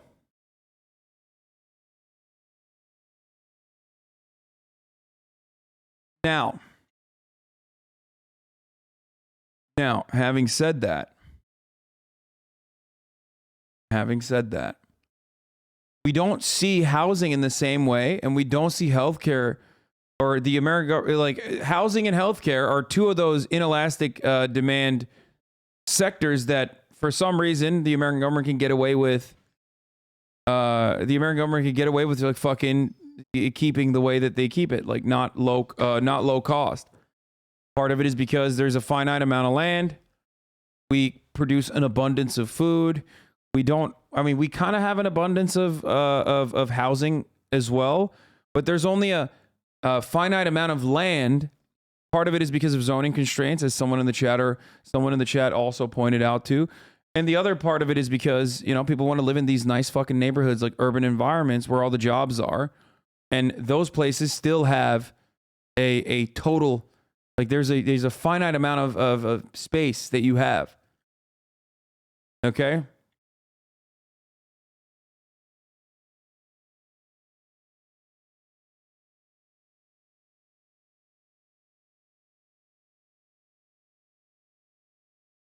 With healthcare, it doesn't matter. You could just like die, e-beg on the internet, and it's fine. Like, people just don't see it. Biggest issue is buying homes from lower class families just to tear them down and build this shit. Even if it's affordable housing, typically it's only a few units out of the hundreds. Yeah, that's true. That's another huge problem as well.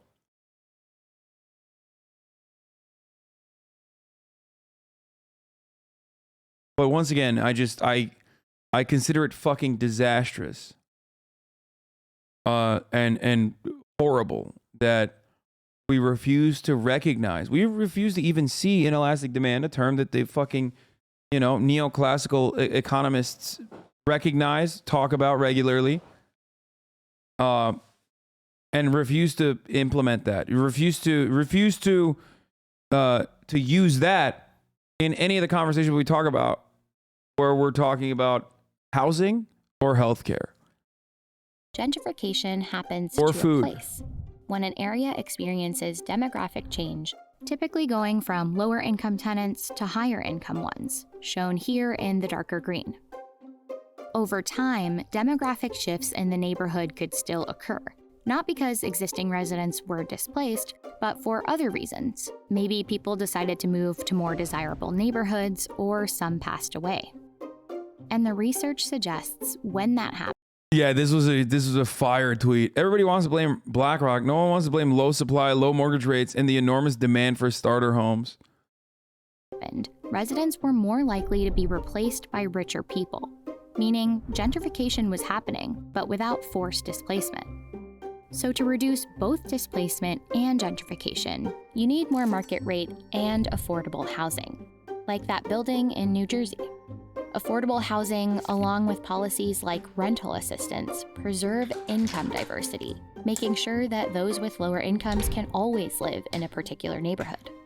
I love that she said, gentrification would not be causing displacement if there was both market rate housing, which is like, the luxury condominiums, okay? Let's call it what it is. And also affordable low-income housing sprinkled into it. But that's exactly what's going on. That's literally how they build in New York. That's how they build everywhere. The entire problem is that it's never fucking affordable housing. It's like one fucking affordable housing unit for 10 luxury housing units that you just hide by saying it's market rate. Okay? What is market rate when the market is completely fucked? And also, you say it's not forced displacement. Well, what happens to the fucking old family that's been living in that same apartment? What happens to the old lady that's been living in the same fucking apartment for years and years and years? Okay? And then they no longer can afford. There's no rent control, so they no longer can afford that apartment now. Like, they don't want to leave, but they have to. Oh, well, it's not forcible. Like, what is it? Just it's only forcible when you rip the old lady out of their houses? Like, is that the only time when it's affordable? If there is a scarcity of a product, we know this in every market. When there is not enough of something, the only people who get anything are rich people. And so you have to make sure that there's enough for everyone at every level. Dude, I love this. I fucking love this, dude. This is awesome. It's literally like a talking point. It's awesome when your argument is like the best way to deal with gentrification without displacement is by making more expensive housing for the rich people to move into the more expensive housing. That's fucking sick. But there's one very big obstacle to building housing for everyone, everywhere. Wealthy neighborhoods across the US are really good at blocking new housing developments. Take a look at this map of New Haven, Connecticut, compared to the nearby wealthier town of Woodbridge, Connecticut. When we take a look at local zoning laws and where multifamily developments are allowed in these areas, there's virtually no land in Woodbridge zoned for them. Single-family zoning laws block the vast majority of apartments or affordable housing in this area.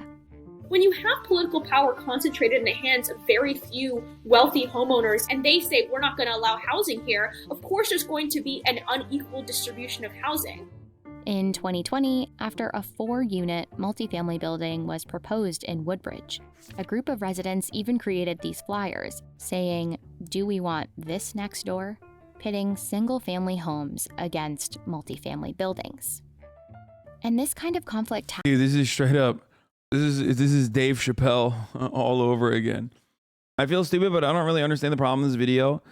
The problem with the video is that they're making gentrification sound good. It's like a YIMBY video that is like off its fucking rails because it refuses. When you're talking about gentrification and you refuse to talk about like the actual consequences of gentrification, the negative impact of gentrification, you know, displacement, and you totally avoid displacement, the displacement counter argument, and hyper focus on, you know, a delusional liberal theory of like supply and demand economics that will create a system where the market will behave in the way that it's supposed to, in the way that you read it in fucking books, and that as long as there's new housing available, then magically the housing prices will decrease. It's not true. That's never happened. That's never fucking happened. You're a hater, dude. But it's not. But it has not happened. Why has it not happened then? When will it happen? One day, I think. Literally said there needs to be enough housing for everyone in every income level in a given area. Yeah, except we already have fucking expensive housing units. We already have enough luxury fucking condominiums. The problem is we never actually, and she's justifying that. The problem is we never actually fucking build affordable housing units. Like, we don't. It's always market rate. It's always market rate. It's always market rate. And she's also saying that you have to have expensive market rate housing so that rich people move into the expensive market rate housing and move out of those other previous older apartments that will then be given to the people that need that older apartment complexes. Except when new market rate housing comes into town, and by the way, market rate changes, it's constantly going up. When when new luxury high-rise condominiums get built, half of them don't even get filled ever because it's an investment vehicle for foreign investment and just like wealthy investors regardless. Okay? And then the other half that does get filled, let's say those people actually left their old apartments, but those old apartments are no longer at the same price point that they were at. Those old apartments are now, the prices of those old apartments are now increased as well. Because new market rate housing has made the neighborhood more expensive, has made the neighborhood a better neighborhood to live in. So now the landlord that sees that will then turn around and increase the fucking prices of the rental property that the older person left. It's basically a liberal way of saying trickle down housing, a concept that has never worked and a concept that has not panned out at all. Okay. And she's just they're basically saying like, oh no, it will work though. Like it hasn't yet, but it will fucking work. Dude, I feel like your takes on the Vox are very aggressive. Get closer to the microphone if you're going to talk shit. I said your takes on Vox are very malicious. Malicious? He said aggressive first. Now he's like switching up on me. I am, yeah. And he's saying malicious, aggressive, malicious.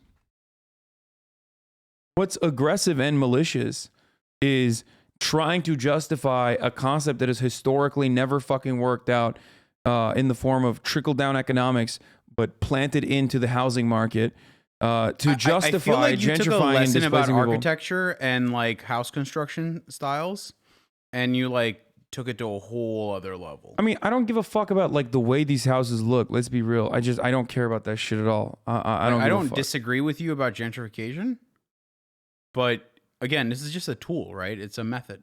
It's not necessarily the way you build a house doesn't necessarily, dictate how you price people out. Just saying, like, don't hate on the gentrification buildings. How would I not hate on the gentrification buildings? Like, of course I'm going to hate on the gentrification buildings because it creates displacement. Do you like seeing homeless people? Is it fun? That's a trick question. I can't answer that. What? Is it sick? Is it dope? Because like that's what happens. The number one reason for why people are housing insecure. So here's the difference. Is because they're I'm down to build new buildings, but I'm like, hey, we should build like cheap ones too for like people who are unable to afford the more expensive ones. Yeah, but like every fucking new building project is actually expensive, market rate, luxury condominiums. Yeah, and the trick to get around the zoning, the upzoning restrictions. Bro, we watched the same video together. Okay, I know what but that's not from this video. What I'm saying is just from reality as well. The trick to get around that is by saying, "Oh yeah, we'll put like some affordable units in this building, like 20 miles away." Yeah, in exactly. An empty lot. Exactly, and then just zone it for. And you're not doing that. You're not actually building affordable units. We never build affordable units. That's the fucking problem. Not just structural or engineering difference in the buildings, a different utilization of the land, one that excludes the working class. Fabian Simplica says, bring me on the stream. I can STEM lord him. Master's degree to master's degree. My degree means nothing, dude. In this situation, yeah. Happens everywhere, from Woodbridge to Soho to San Francisco. If speculators are going to buy up 10 million in real estate, isn't it better if it's half of one floor of a skyscraper than a whole neighborhood street? Okay. I don't know about that one, dude. Okay. I think you took a couple of stretches there. That's the issue is that's the argument that they fucking use. And I say no to both. If you're going to fucking build a skyscraper, you better make sure that a gigantic chunk of that skyscraper is affordable housing units. I feel like it's kind of like the argument how a couple of years ago, like the whole like Oscar so white situation where they're like, well, only 13% of the population is black, so just not making that many movies. Like, I feel like it's kind of like that where you're just like expecting people to, disproportionately be able to afford, housing. Where yeah, and we can't, and that's precisely why there are so many homeless people in places like California, because there is a finite amount of land here, and adequate city planning needs to factor that in. Adequate city What's planning that, like would. equality versus equity. I mean, the difference between equality and equity is fucking stupid because we don't have equality of opportunity. Equity is supposed to be the equality of outcome. Versus when Americans talk about equality, they're talking about equality of opportunity. Except we don't have. Oh, 5 still. Wait, this is what happens when you eat at your desk. You get flies.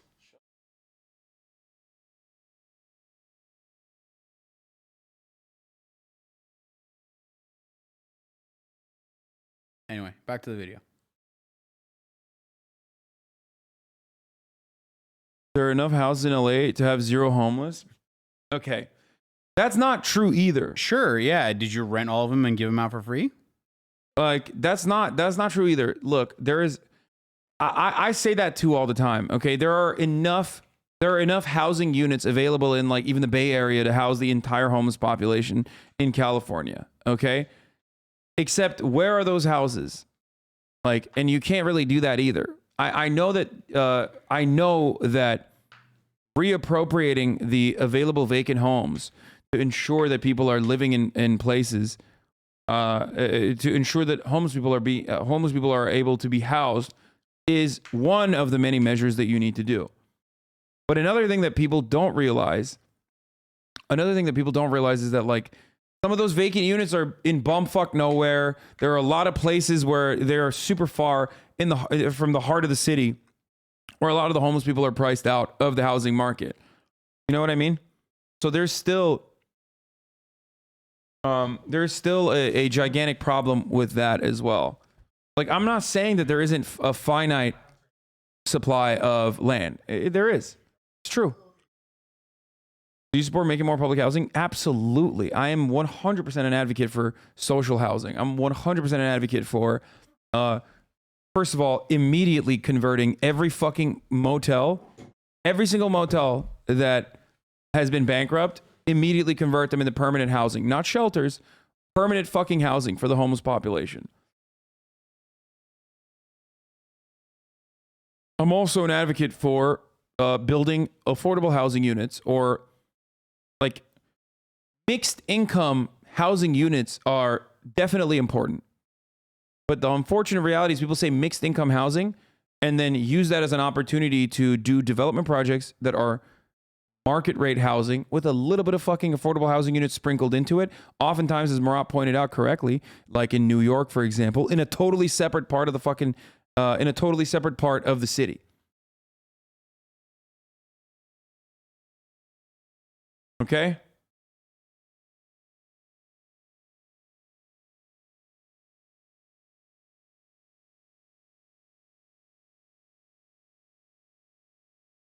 So when people say mixed housing, what they also need to focus on is like, how are we mixing the housing? What are we mixing? In some places, activists have found a way to use the language of gentrification against changing zoning laws. For example, in response to a proposed California bill pushing for more housing near areas with transit, including a specific percentage of affordable housing, a group called Livable California said building more housing would add jet fuel to a gentrification crisis. They see the power of this rhetoric, and they are using it as a tool to muddle the debate, to make it seem like building new housing is actually going to create displacement, when we know what creates displacement is not building new housing. That's what's so kind of dangerous about this entire debate. We have gotten to a place where the actual policy solution is seen as part of the problem.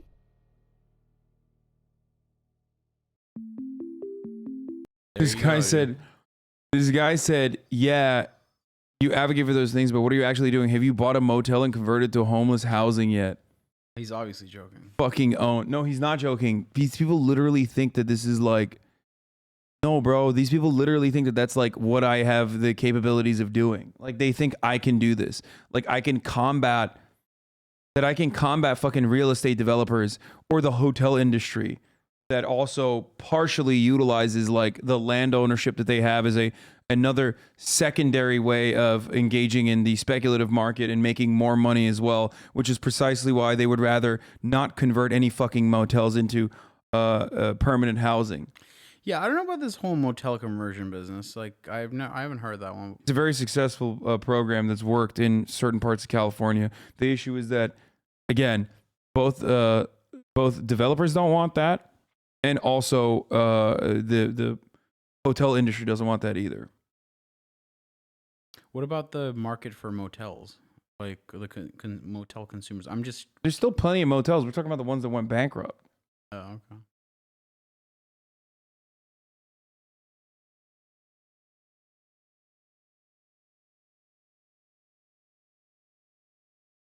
Yeah, it's called Project Room Key, by the way, what I was referencing.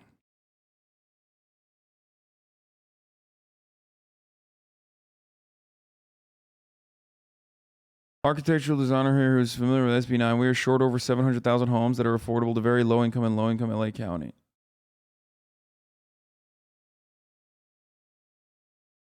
Converting motels a band-aid fix, not solving the root cause. Yes, the root cause is always going to be using housing as a commodity, okay? That is the root cause. That's precisely why there are people that are homeless. Says the guy who just bought a house. Yeah, of course. I bought a singular home for myself and you and my family, I don't live okay? here. Oh my Lord, dude, shut the fuck up, okay? Luckily, even chatters know that you're here every day. So, you know, there's that. I am the perfect house purchaser. I'm not buying this house to rent it out. I'm not buying this house as a fucking investment vehicle.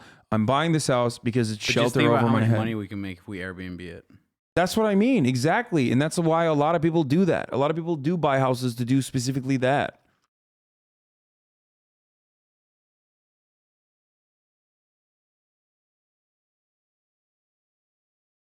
Product of Euclidean zoning and redlining in a way since they can't build multifamily homes in single-family zones, so low-income families are being pushed out for gentrification in areas that allow for the top of the hour to be announced 20 minutes late. Wow. Owned. And then he continues, says, multifamily buildings, we need to rethink our zoning laws. I am disgusted. They used to just put the top of the hour ad bait in the end of the fucking bait so I could see it. And then I would avoid it, They're right? too smart, dude. I would read it quickly and I would avoid it. And they've gotten better. They've gotten smarter. And now they're literally fucking using... Do you think these are like Twitch operatives trying to make sure that you hit the top of the hour every hour? I don't know what the fuck. No, they're just community members that love innovating and creating new ways to bait the streamer. Because it's 24 minutes. Can you past give the us some top of the material to gaslight / Stunlock Murat, like how he's driving a glorified Volkswagen or something? First of all, I'm fully aware that I'm driving a glorified Volkswagen. I'm all about it. The reason I actually got that car was because of the Touareg. So, you know, owned who? Fucking owned, dude. Too powerful for you. You can't do it. You can't Stunlock him. Unless you say something like, I don't know, talk shit about firefighters or something. Or I don't know, talk shit about like... I didn't realize you were anti-hero, dude. Wait, wait, actually, see, he's starting already. Dude, that's the whole point. You're not supposed... In order to fucking Stunlock someone, you're not going to advocate for things you actually believe in, weirdo. You're supposed to advocate for things you don't believe in that's like supposed to frustrate and trigger the person. And that's how you win. That's how you win the prize, right? Just like, for example, you're supposed to say something like, oh, some space project is actually bullshit. Just tell them that whatever kind of any dime that we're spending on space is actually a waste because it should be used to, you know, pay for healthcare. I mean, I'm not anti-healthcare spending, but I do want to point out that when you microwaved your burrito earlier, that was because of space. I did not microwave a burrito, but you know, I see what you're saying. See, it's working. When you use Velcro on your, you know, shoes, so wow, that was because of space. Oh, there's no way to get technological achievements without sending people to space. Oh, okay. There's many ways to get technological achievements. I'm not even against space travel. I'm not even against space travel, but I think we should we should clean up our rooms before we engage in the final frontier. Owned. He's white knuckling right now. Chat. Nope, I'm good. Anyway, it's top of the hour. Here's a 6-second ad break. It's if not you don't. top of the hour. Okay, it's middle of the hour. It's bottom of the hour. If you want a 6-second ad break, if you want to watch it, then that's great. If you don't, If you want a 6-second ad break, yeah, well, subscribe. it's coming for you. If you don't want to watch it though, then all you need to do is subscribe. You can do that for $5. You can do that for free with a Twitch Prime. Oh my god. Yeah, that. What the fuck? How do you feel about Disney adults, dude? Very weird. All right, here's the woman ad right now.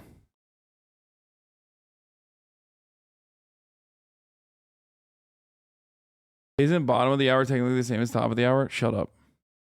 I mean, if you're thinking about like an analog clock, I could see the argument that. Dude, I'm very excited about the fucking charger. The charger. It's gonna be sick to not charge at 1 kilowatt, 0.6 kilowatt an hour.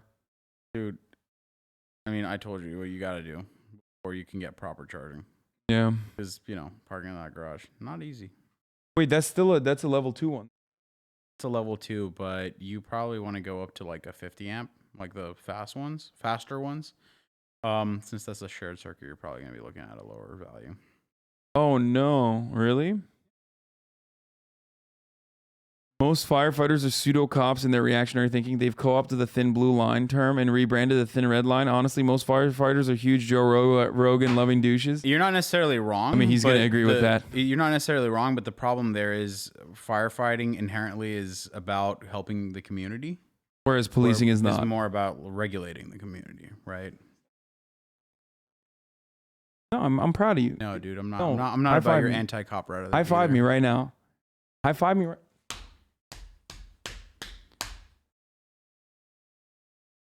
Can't help it. He doesn't want to say any anti-cop stuff, but like that was Dude, I appropriate. already have enough hardship at work. I'm Okay, that trying was to appropriate stay under the analysis. radar. You did a good job. You did a good job.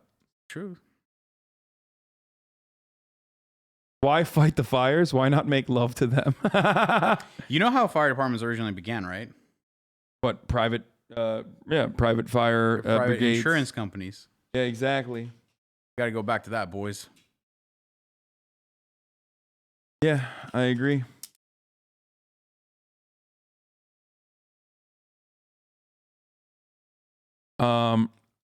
Let's finish this fucking. Oh, we did finish this video. 20-year difference. Dude, how many tabs do you have open with? No, we finished all of them. I just want to watch. Let's see, Ludwig. Ludwig did a video on another YouTuber that did a video, MatPats Game Theory. You know who that is? Yeah, somebody who made way more money than you last year on Twitch. Oh wait, wasn't that like? I thought they were number one. No, that's not. That's critical. Oh, I don't know. That's, what was it? Critical Role or something? No, MatPats Game Theory is a YouTuber. And that's just a theory. Economist? A game theory. That's what he always like says. You haven't seen his videos? I'm sure you've seen his videos. All right, let's Okay, see. so here's the context of this video. This was posted literally 2 days ago on Saturday. And I was live during this because I was doing Bro vs. Bro against H3H3. And everybody that linked it guy. to me, but I was doing Bro vs. Pro, so I Like couldn't Uno. stop. I have not watched it. Do you know the other guy? Do you know this guy? Yeah, I know that guy too. Yeah, just don't worry about that guy. That guy's washed. No one cares. But yeah, I Sykkuno's mean, cool. he's on a different platform, you know. Yeah, Can't he's washed. acknowledge He's him washed. here. He's washed. He's washed. He's Are you washed. allowed to acknowledge his existence on this platform? I literally texted him earlier and I said, I miss you and I want to hang out with you. Like, is he allowed to? And he come did on not your respond. channel? He did not respond to my text message. So You should have he's YouTube dead. DM'd him. That's why he He's messed dead up. to me.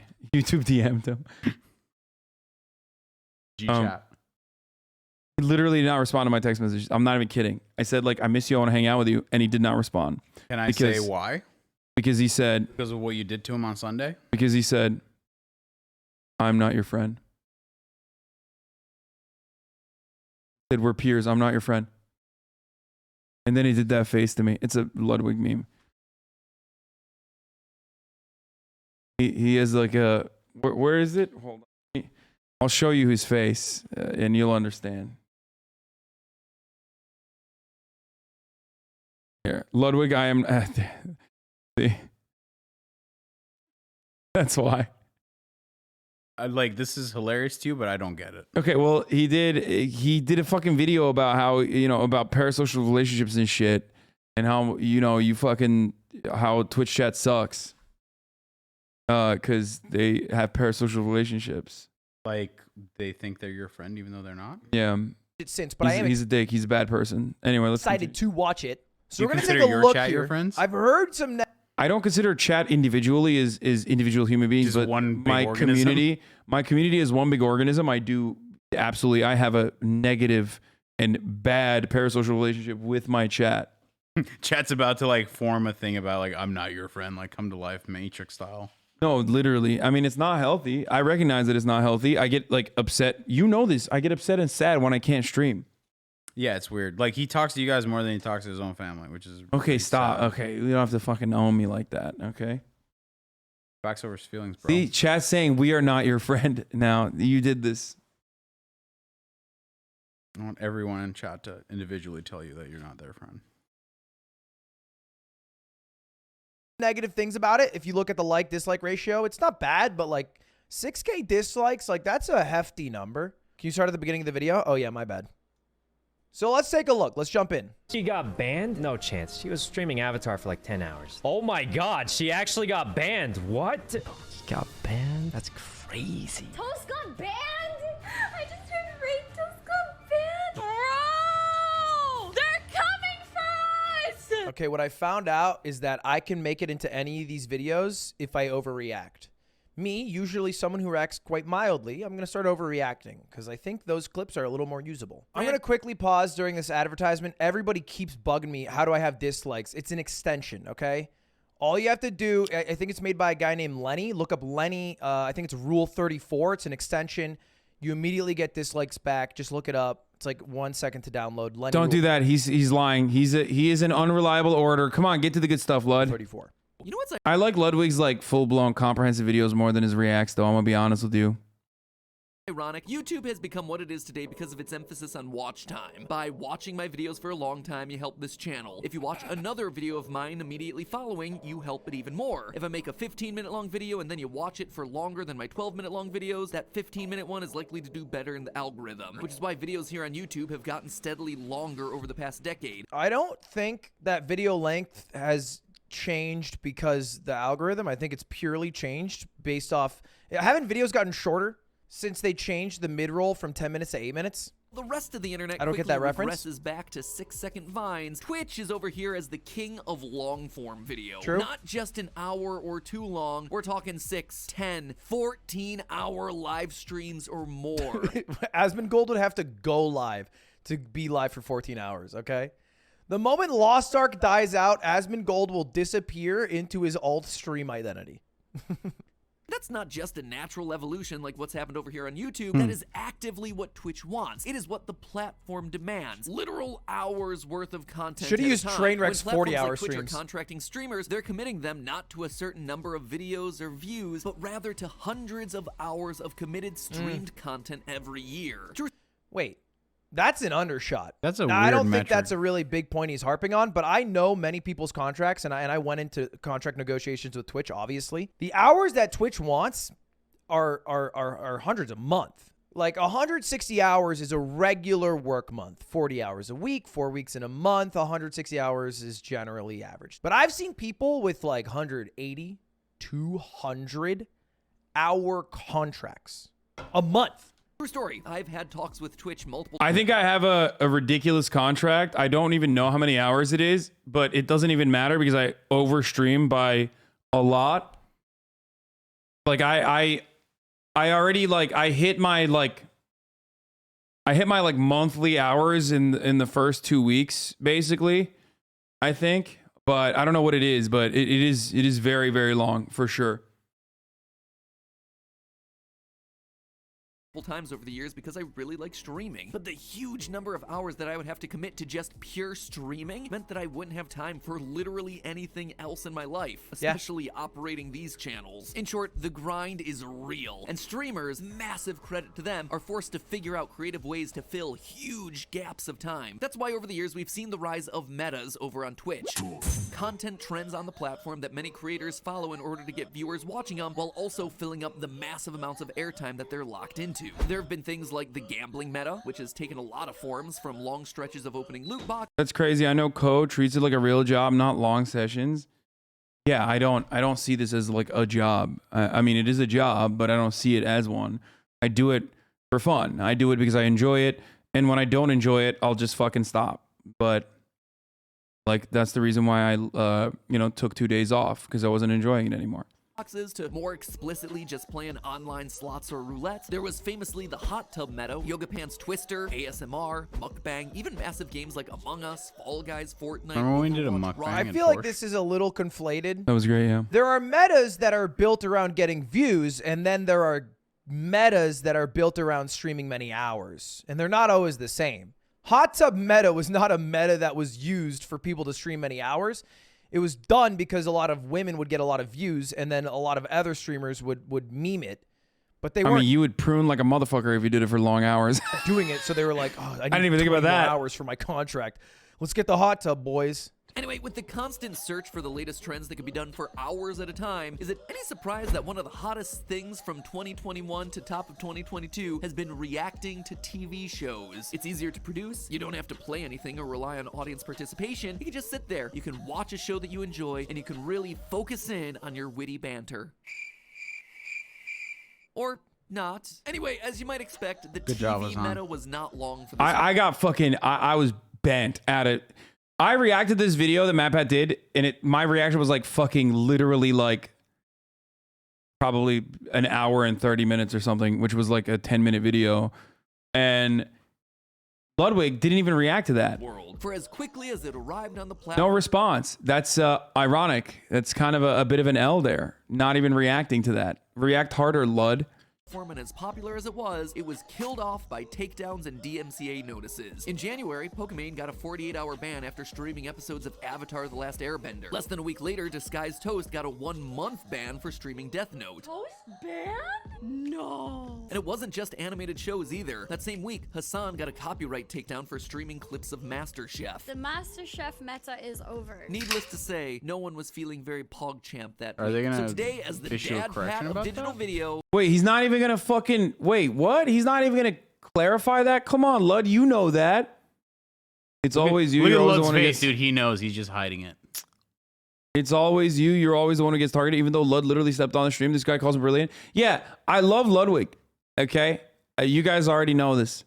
But that motherfucker literally slept on stream and had fucking media share going on in the background. And he's like, "Oh, Ludwig is brilliant. I love his content." It's like, what the fuck? Are you serious? All right, wait. Let's review everything he just said and fact check it. I know a lot of this is in the description. Let's read the description. Oh no, he is actually defending me. Description first. We made some mistakes referring to the DMCA takedowns. Hasan's takedown is fake. In Disguised Toast staged his takedown. Okay, hold up. So Hasan's takedown was, I think, a viewer. And he spelled Hasan wrong, but I don't know. Eat shit, Hasan. Get fucked. You literally bailed on my Super Bowl party to go to the Super Bowl. Okay. We're fighting. Oh, wait, and so he actually from said what I was gonna Lovers say. to Fighters arc. From Lovers to Fighters arc, I think. I like that you're pausing over this area just so people don't, acknowledge the diss that you gave Ludwig. And me, because I didn't go to. Yeah, I was. First of all, the real diss was to me. No, motherfucker, you were not gonna come. You literally said. I literally drove back early. Just I'm going to hang out destroy with you. him in rock paper scissors. I'm just sorry. I'm sorry. I'm gonna fucking destroy him in rock paper scissors. Who, me? No, not you, Ludwig. Oh yeah, whatever. Absolutely, I'm gonna crush him. I'm gonna brutalize him with rock paper scissors. All right. He bailed on a Super Bowl party to go to the Super Bowl. How dare you? That's true. It is fucked up. Yeah, dude. It is fucked up. And I'm just out here, sitting in your and driveway Murat, alone. No, Murat's lying. Murat told me that he was. I'm lying. Or you did come to my house and like literally fix my gate while I was at the Super Bowl, which was incredible. No, that's not the part I'm we were disagreeing supposed with to, you about. we were gonna go gonna go to the Ludwig Super Bowl party together, and you told me you're probably gonna go with I your was girlfriend. trying to figure out what I was doing, You but I said you came were- back early just so I could. Did I not come back early? Just so I could attend your, the thing here at noon. Did not. You literally not come back early. Oh When did my you come back? God. Noon, because that's when Oh, you're gonna did? have those people. Okay, over. well, I'm sorry. Well, I apologize. I did already apologize. You're a fucking G. You're a legend. All right, let's continue. Okay. All you do is pretend to be a socialist and then do extravagant things. I hate him. What was that fish thing you guys opened in the back? Sturströmming. He came into my house and destroyed it. He came into my house and destroyed it. Destroyed the market value. Okay, he destroyed my house. Well, that bucket's still outside. Can you please get rid of it? No, it's clean now. I don't want. You don't want to smell. It doesn't smell bad. Yeah, no, I dumped it, fixed it. All right, let's continue. Hasan, I think, had a fake one. So Hasan's already back to watching MasterChef. He's already back. I, like everybody else, am still fucking confused on what happened to Toast. From my understanding, Toast was interested in doing a fake copyright claim to himself to take him down. But I think he actually got copyright claimed. I don't think it was fake. Call him. All right, let's see if he answers. Wait, he's live. Oh, hello, Disguised Toast. What's up? I had a question for you. Yeah. I'm watching this MatPat video. Have you seen it? No, I have not. It's so wildly and incredibly riddled with errors. But I'm still confused on your copyright takedown. Was it legitimate or not? Wow, it didn't call me. Called Toast. That's fucked up. I like That's that fucked he's up. doing like a weird pseudo Skype where he just like talks to people and Yeah, then, like, that's goes fucked on up. their video. Exactly, but still fucked up. Not calling me. Calling Toast instead. Toast has 0 viewers. Not. Is that something you've talked about? So you want to know if the takedown I received was legitimate? Yeah, because I know Lily didn't do it, but I don't know if you had some other way that you did it and went about it. I don't know if you talked about this, but yeah. Okay. So you want the inside scoop? I want the juice, dude. I'm a journalist. Give me the... Well, it was a legitimate takedown. It was, right? It was a legitimate Yes, it one. was. On the final episode, they live took you down. Yeah. But you had plans for a fake one that you weren't able to enact in time? I thought about doing a fake one, but then I realized there's just too much messiness with doing a legitimate fake one. So the plan was to have Lily submit a claim that will legitimate take down my channel for a couple of days. But I couldn't do it because you can't time when it hits. Right. Because when you're not streaming the copyright content, when Twitch receives that, they're going to take a quick look and say, hey, is this guy breaking the law? Oh, no? Well, I'm going to fuck off then. That makes total sense. Okay. So that means that not only was Game Theory wrong about what they said in their video, they were also wrong about their correction in their description. So did you call me just to ask that MatPat question? Yeah, and to wish you now good luck after finding out what his stream is. Godspeed, King. All right, fellas, back to the video. Now we know. Now we super corrected Ludwig's way everything nicer that than you was are. said incorrectly about. What? No, he's not. Shut up. Seems to be nice. On No, his he's phone not. It's call. fake. It's fake. He's just a very big mean person. He's a big meanie bobini. I hate him. No, he is. He's a wonderful person. I love him. About MatPat regarding DMCA Say you have takedowns. brotherly love All the towards him? corrections are put in place. Yeah. We talked to the directly. He's like the brother I never had. Oh yeah. Yeah. Weird. Post. And let's get back to it. I'm not mad. I'm just disappointed. And not in your streamers, in you, Twitch. They're just doing what you taught them to do. But you, Twitch, you should know better. You're not a kid anymore, kiddo. And with that comes some serious responsibilities. Responsibilities to your This part was so creators, cringe. responsibilities to your viewers, and responsibilities to the multinational global conglomerates that fill your pockets. As a company that is run by literally the richest man in the world, Twitch, you have no excuse to be this irresponsible. Grow up. I think this is a minor detail. We can talk about it. It's not run by Jeff Bezos. It's run by Emmett Shear. Jeff Bezos is merely the holder. I don't even think he's the CEO of Amazon, right? Didn't he step down? Nope, he's not. But anyway, yeah, we get it. Nothing shows the difference between the platforms more clearly than Ludwig. For those of you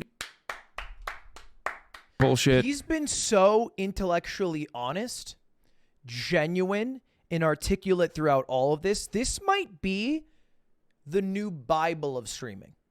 This video right here will eventually make it to outer space. Classic. In one of those golden CDs so that aliens can read it, because this is the truth. This is our culture. Let's go, baby! You don't know, Ludwig makes great content. I love all the stuff that he produces. Again, remember, this is a video about fucking Twitch streamers and like how reaction is like, you know, on shaky ground, and that some people don't react to videos like me. Okay, apparently I don't fucking react to videos hard enough. Thanks, MatPat. Meanwhile, this motherfucker literally slept on stream. And dude, how many times are you gonna bring that up? Because it's like fucking ridiculous. It's so intellectually dishonest. It is so intellectually dishonest. Not as dishonest as Ludwig is himself, who did not respond to my text message. It's fine. I'm not bitter about it. I didn't like you know, express my vulnerability by saying like, hey Lud, like I miss you. Let's hang out. You know, it's fine. It's fine. It's not a big deal. It's not. I'm not bitter. I'm not bitter. I'm not bitter at all. Let's continue. This one video alone about how he got views to a secret channel that he created is a masterclass in how digital platforms reward smart people who work hard and think critically. He is a really smart, really creative dude. I highly recommend you check him out. Anyway. Oh my God. I guess like what he's saying has like some like merit. I don't know. Woo! We love MatPat. He's fucking genius. So in late 2021, YouTube swiped him up from Twitch to be an exclusive streamer here. And he not in this. Immediately got banned. It's my third day on YouTube and I got banned from streaming. And banned again. I technically got banned once. And banned again.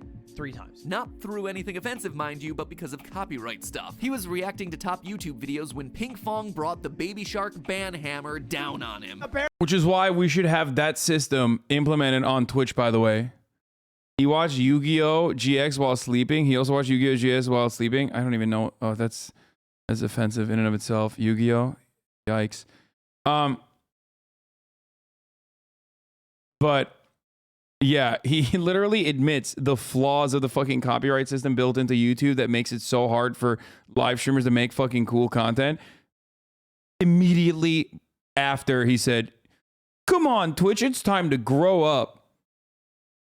It's time to grow up and you know, implement a copyright a content ID type system for Twitch." Apparently DMCA is going to be a little bit more of a concern than I had originally imagined. Anyway, I think he summed it up best here. It is kind of crazy that in the first 4 days on YouTube I got banned. In the first 4 years on Twitch I never got banned, but growing pains, baby. The platforms are very different in how they deal with copyrighted works, but why?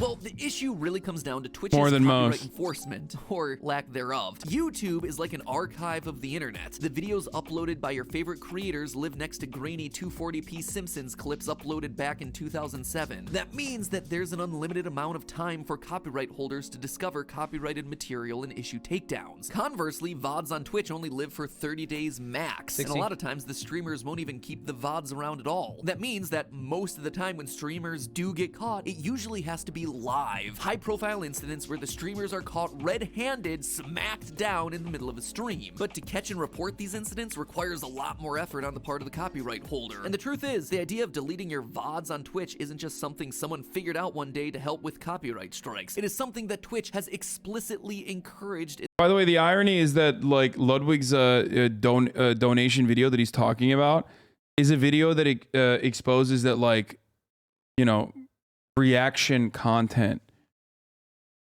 the power of like reaction content is really good, and actually has a positive impact on the content that you're reacting to. In their communications with streamers in the past. Back in May of 2021, Twitch sent an email out to creators warning streamers about using copyrighted music, and responded to, quote, a batch of DMCA takedown notifications with about 1,000 individual claims from music publishers. All of the claims are for VOD. We believe these rights holders used automated tools to scan and identify copyrighted music in creators' VODs and clips. I don't know about you, but reading between the lines, it seems a lot like Twitch is telling streamers, this is how not to get caught. Don't save your VODs. And you know what? You don't... He's not wrong. It is weird, right? It's kind of weird that they're like, dude, we don't want you guys to all get fucked, but we don't have a solution, so maybe just delete everything. Twitch kind of was like, bro, the cops are coming. No. Wait, but they can still wait. Copyright. Like people can still scan Twitch's copyright, like Twitch's VODs. It's never really a live takedown. The takedowns happen after the fact usually. So I don't know why he didn't correct that. You can actually, you can actually fucking, you can actually clap VODs as well. And the deleted VODs are still, right, he's saying don't have VODs, except the deleted VODs are still stored on a publicly accessible server and you can still scan it. Even on a deleted VOD. People have gotten clapped on deleted VODs. But let's just flush the drugs away. Twitch is so close to getting things right, but it's the creators that can really help make this final change. Don't just try and get away with what you can. Push Twitch to do better, to be clearer with its guidelines, to partner with more companies. Okay, the idea that Twitch should be more responsible and create these avenues for their... They aren't anymore. Twitch changed that months after people figured out how to consistently do that. Oh, okay. I guess you can't do that anymore. The fact that he didn't mention that is surprising, though, because at the time when Twitch was saying delete your VODs, you could still access those VODs. And you could still scan those VODs, and you could still copy strike those VODs, for the record. Don't say no. You actually could.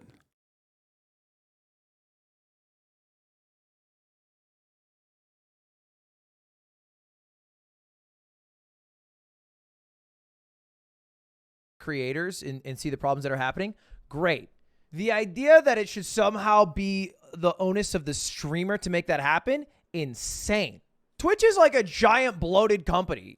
Every streamer has literally zero control. If they hop on a call with their partner manager and they're like, man, I would just love an opportunity to be able to like watch these things, but in a legal manner, their partner manager would be like people make it seem like if your fucking VOD is deleted, like you magically get away. That's not the case.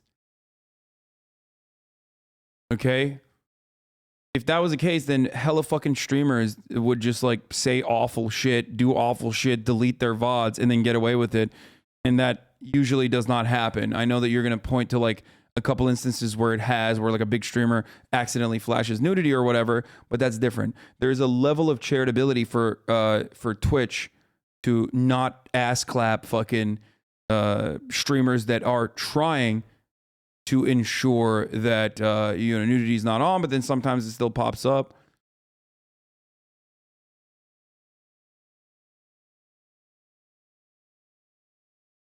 But people do still get clapped from deleted VODs all the time. Cool. Pitch it at a meeting and nothing would happen. Even if it's the best fucking idea for ever, it would take a year before they even consider putting it into effect. So get out there, kiddo. Make better choices there, bud. Mom and I'll be rooting for you from over here. But hey, that's just a theory. A gaming platform theory. Thanks for watching. And here... Okay, hear me out. I think the message of having Twitch change your platform, good. I have the exact opposite take. Streaming is an incredibly hard industry to make it in. There are 4 million unique streamers every single month. There are 40,000 partners, which straight up means 1% of people reach that level of success. And that level of success even isn't enough to do it full time. There are probably about maybe 10,000 people who are able to do this full time. So it's fucking hard. And what you need to do is you need to be able to stream long amounts of hours with high quality content. And the way it is right now is you need any leg up you can get. All right. Not everybody has the capital to come up with like cool ideas, like something eBay would do. And not everybody has the energy or the capital to run a YouTube channel like I do. And so what you do instead is you fucking react to fill the hours. I'm not saying it's an ethical thing to do, but I'm just fucking saying that's the way it is. And I think that's just how it'll be until the platform stops that from happening. Yeah, I don't know, man. I think, I mean, I should have fucking uploaded my reaction to MatPats video. Ludwig cut out the parts where like MatPat gives advice to Twitch on what to do, and the advice that he gave is like things that Twitch has already implemented or things that are very difficult to fucking implement. My reaction to MatPat's fucking video was 1 hour long, by the way. Hasan gets triggered to oblivion by MatPat. 1 hour long, doesn't fucking react hard enough. My ass, dude. You are what? Like stopping people from Canada from watching or stopping people in Japan? But ultimately, I just don't understand why someone's like, you know, do better how? Do better by what? Fucking, do better by what? Implementing a content ID system that you understand is like fucking broken fundamentally.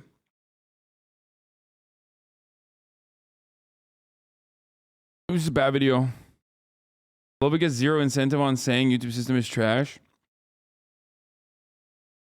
I mean, I don't know. I mean, I'm on Twitch. I shit on Twitch regularly. So I think Ludwig could, maybe it's a little bit different for Ludwig. He is the poster boy right now for YouTube. So it's a little bit different. Like, I think the obligation that you have as like the poster boy of YouTube is a little bit different than just like me shitting on Twitch despite being a partner with a contract. The editing in Ludwig's video made him seem like a centrist on the video, but on stream it was different.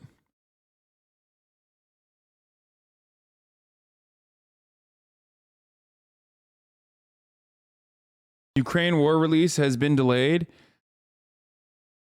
The prospect of Russian invasion of Ukraine February 16 was always overhyped. The time frame really keep an eye on was what happens shortly after February 20. Wait, what?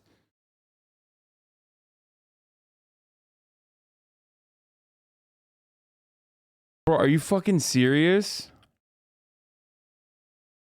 What are we doing, dude? What the fuck are we doing? Is this a joke? What is the difference between these guys and like... What is the difference between these guys and QAnon waiting for the storm at this point? I guess they have legitimacy and the QAnon storm guys don't. That's what it is.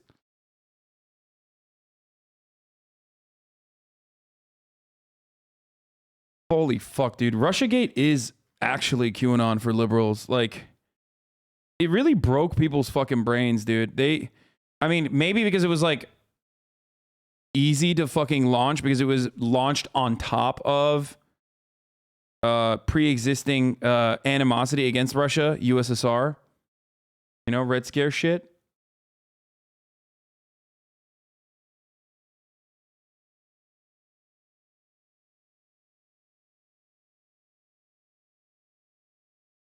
You're gonna debate Fresh and Fit with Ethan? Bro, the funniest part about fucking the funniest part about you guys telling me about what's going on with like Ethan is that like Ethan has the capacity to text me. We have already talked about debating Fresh and Fit, but we haven't even fucking but like he hasn't reached out to me. You guys reach out to me before he does. And then I end up texting him like 5 months of being persecuted and Quebecers in here.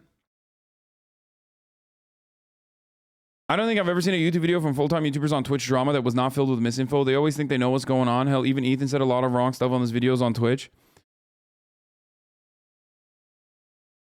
Yeah. I don't know. I think the only person, straight up, you want to know the truth? The only person that is like mostly a YouTube content creator that makes the majority of his revenue from like his YouTube stuff that does a really good job of talking about Twitch is Charlie. Moist Critical is a YouTuber, started on YouTube, does a really good job with YouTube, and yet every time he's talked about like Reactgate or if he's talked about like fucking Twitch drama, YouTube drama, he really keeps his fucking finger on the pulse. He does a really, really good job of covering it, despite the fact that he is actually a fucking YouTuber.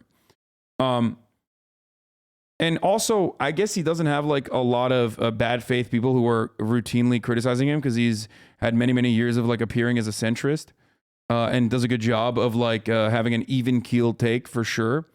So he doesn't have a lot of people misrepresenting his position, misrepresenting his point of view, and you know, constantly fucking shitting up the conversation. Like, there are a lot of people out there who legitimately think.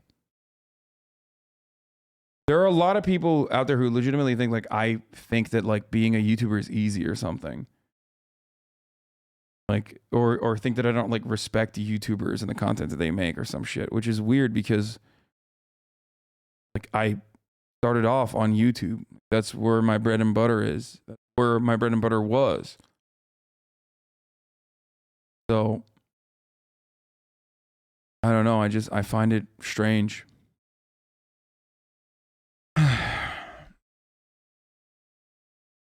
You should get a round table of the big YouTube guys on stream like Curtis and Jarvis. Yeah.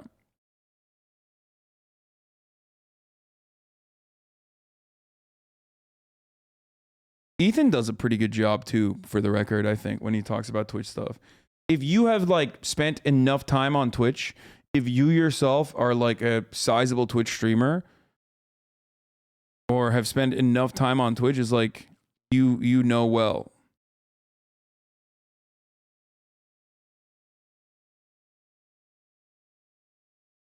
It's not easy. Only 20 views, work whole days on videos, nothing. Okay, but you have to remember that's the same for fucking Twitch too. You're describing, like, there are people who have brilliant fucking ideas.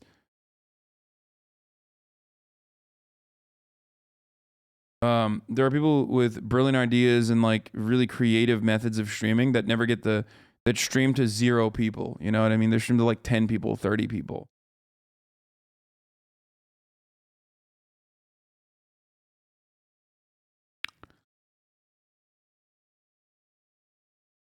And yeah, by the way, Ethan gets a lot of shit too. Ethan does not have a charitable, like, Ethan does have an incredibly uncharitable hate watching base as well.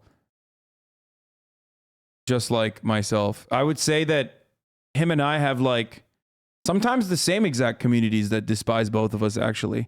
A lot of fucking Nazis hate him. He gets shit from both sides like you? Yes. He does. Especially since he swung left.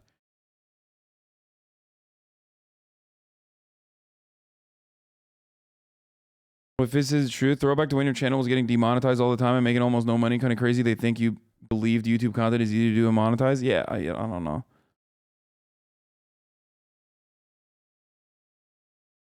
I worked on this latest Jubilee series ranked videos, the camera op. The age gap one is good as well as the rap one. Those sets are very interesting.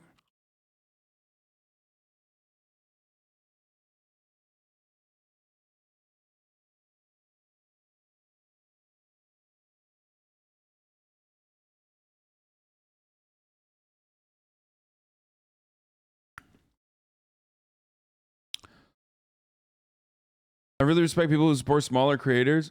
I mean, dude, I do that. You'll never hear that from any of my haters though. Every night I raid Nesua. Will used to be a small content creator. There are plenty of small content creators that I've helped build up. It doesn't even fucking matter.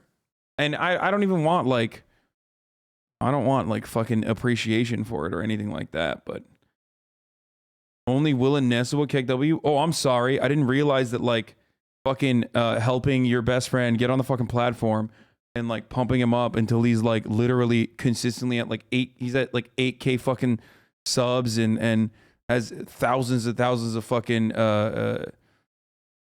viewers a day was a bad thing. It's just so bad.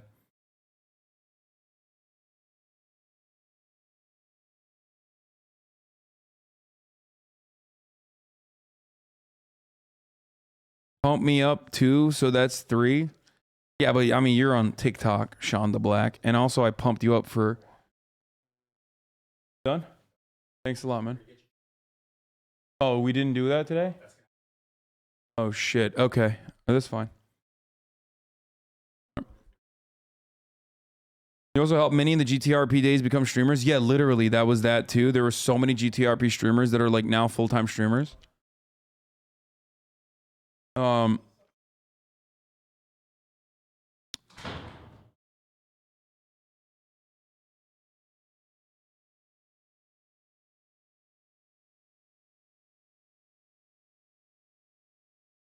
Speaking of which, another film night is on the way. Literally nepotism just like your uncle. Yeah, exactly.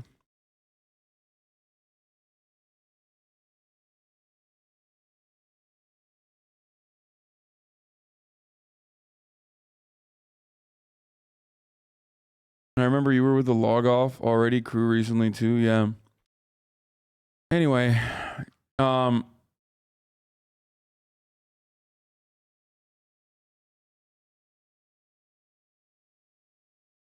pumped up Will, dude is a natural, was getting there anyway.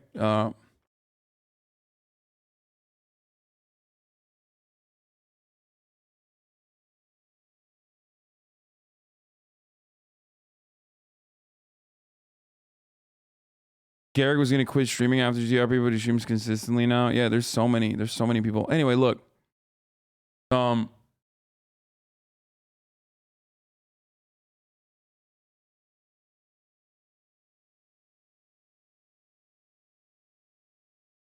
Confi Jinx, Carter.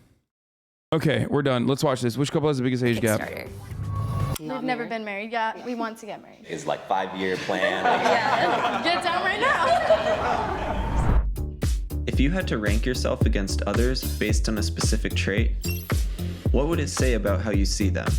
Braylon? Okay, first of all, with a name like Braylon, that's a zoomer, you know what I mean? And how they see you. To find out, we brought together 5 couples to rank each other based on their assumed age gap. Then, we rearranged them based on their actual age gap. This is ranking. You say how long we've been together, right? Oh yeah. Should we go down the line? Yeah, let's. Yeah, sure. Yeah. We're about to hit a year. 2 days. Maxi's base take on gentrification? What happened next might surprise you. I started like what is it? Gentrification? Is that giving a gender to kind of like a pile going of bricks? around trying to find this specific location, walking around Google Maps, and eventually I find. Thanks, Chatter. What base, dude? Us too. Us too. Wait, The really? 10th? Yes. A year or longer? 2 years. We've been together for 4 months. Yeah. We got together, I think it was in March. Yeah, March of this year. No, this last year. So almost a year. We're almost a year together. So we met on Tinder. We have been together for 6 months. 6, 7 months-ish. Yeah. Want to talk about work? I'm unemployed. I'm going to nursing school. Yeah. Oh, okay. Right. Walking in and seeing all of the couples here, like I felt like I was for sure the oldest person. I work at a Ninja Warrior gym. She came in. I was so wrong. I said Braylon. That's a zoomer. I was wrong. She thinks she's the oldest there. That's crazy.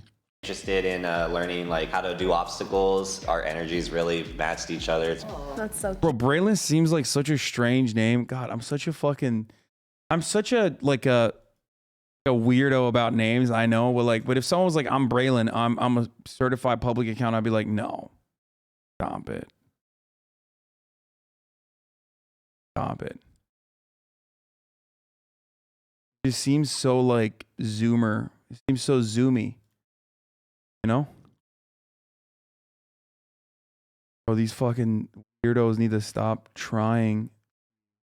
Nets DG, my fucking VODs. Holy shit, dude. Nice. We're Every musicians. fucking day. Okay, cool. Together? Yeah. Love that. Together and separate. So, a dog groomer. And I am going to school right now. I graduated school last year. I've got my real estate license, my personal training certificate. Just kind of figuring it all out. What were you guys doing when COVID broke out? I was in school still, in college. I graduated during the pandemic. What? Did I expose something? But everyone can be in college. Like my mom is in college. That's what I'm saying. I'm like, I was in school. Who lives with their parents, or do you live on your own? That's a good question. I have my own apartment, but she's always there. So I'm always there, so I live with my parents, but if I were to move in with her, I would have to pay rent, and I don't pay rent with my parents. So. You got a good move right there. We live together. We also live together at my grandparents' house. At her grandparents. I live with my grandma and my mom. I live with a roommate. Yeah, but I'm also always with him. So raise your There's hand. nothing wrong with age gap between couples if they're not underage. What the fuck is this video? I don't think they're saying it's wrong, dude. If they were fucking saying it's wrong, they wouldn't even do this. This is like one of those videos where I thought there was going to be like a very obvious age gap. but there is not. Like, none of these are crazy age gaps. I guess like these two maybe. And if you think Zach is older, Zach, are you older? I am. You are. That machine coming in. Felt like they kind of look like they go Yeah, to I know what school that is. together. They kind of That's the camera, right? The camera for the motherfucking IRL streams is in here. Murat just brought in the. Ooh, look at this shit, dude. Oh shit. And you got a better one than. I got a better one than mythological. Yeah. Yeah, we got it after the myth stream. We went and I was like, dude, we got to get this shit. Murat loved it so much. He was like, dude, I'm buying it. That's not true. That's true. You literally Dude, you're said fake news media. You said you loved it. The fuck do you mean? Did you not love it? You were like, we should get it? Did you not say that? No, you were literally the one who said that. I thought you also said it too. No, I wanted you to use the cinema cameras that you have. It's all about the lens though. Wait. This bad boy? No, not the one that it comes with. Does Myth have the same? Bro, you get to pick which lens you get. Oh, really? Yeah. Did you pick the one where it's like wide or whatever? Yeah, so apparently, I mean, I'm sure people are going to own me on this, but there's like two different ones that they OEM come kitted with. One of them was like, I don't remember what it was, like 16 to 25 millimeter. And then the other one was like 18 to like, I don't know, much higher. So the 16 to 18 was like not a big difference, but you have like a lot more zoom. There you go. They'll tell you the specific ones. But you have the bigger lens, so you can zoom in too. 18 to 135 is the one you got. 18 to 135. People are saying 18 to 55 is good. Sure, that one. Are you wearing a diaper in that fan art? Yes. Are you gonna wear this around your neck, dude? No. Like a true I don't boy? normally show that. It doesn't really show on most angles for obvious reasons. This one's a little bigger and a little bulkier.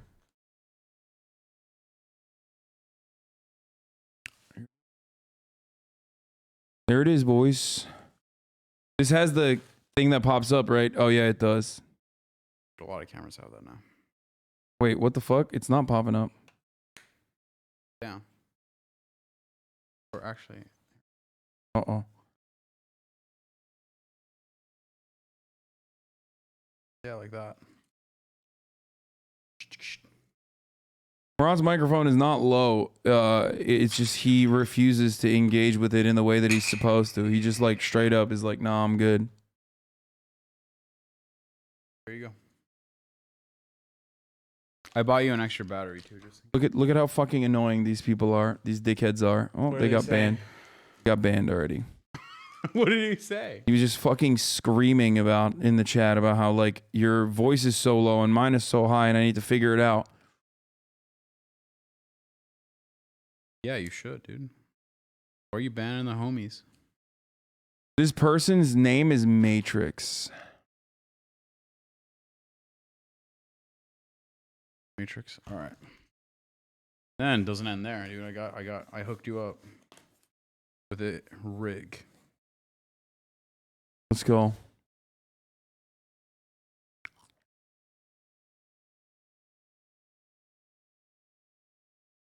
Got a knife around here?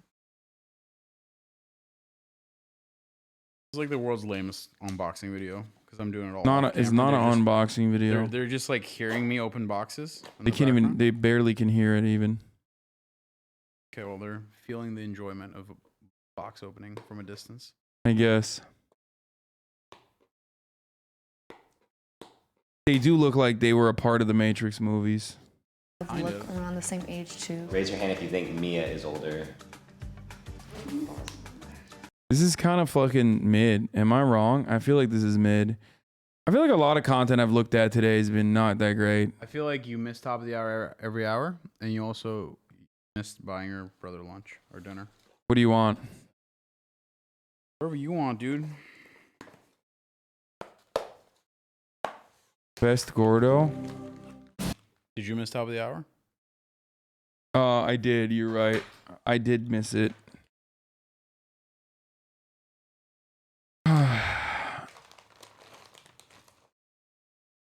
Oh, by the way, for the record, I did watch the new Channel 5 already. You missed it. Chat? Me? No. YouTuber comment section was like, his reaction is cringe and your reaction to his reaction is cringe. Wait, where is that coming from?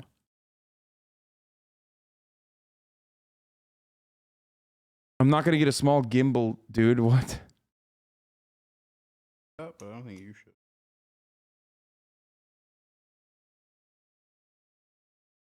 I found a playlist with one of the most famous Christians being weird movie, Dark Dungeons. It got almost 300k views, so you should be good to react. Innocent students Debbie and Mercy arrive at college eager to save souls, but will they be able to save their own when they're seduced by the exotic and sinister world of role-playing games? Wait, what? Is this literally about Dungeons and Dragons? Is this a Dungeons and Dragons is satanic fucking... Oh my fucking god, that's awesome.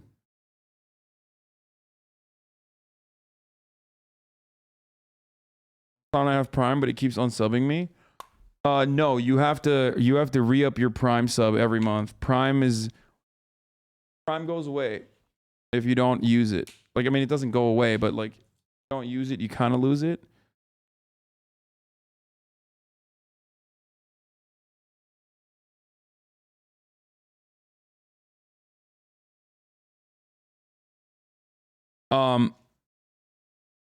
But it doesn't automatically renew, but you can still, I mean, you can just renew. You just have to do it personally. It's not an auto renew.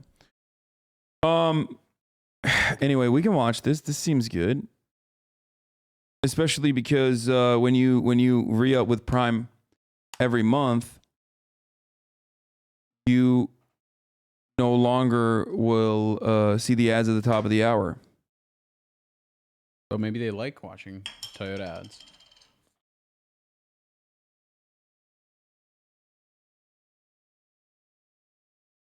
Did you see Ethan H3 talk about doing a debate with you and Fresh and Fit? Yes, I have.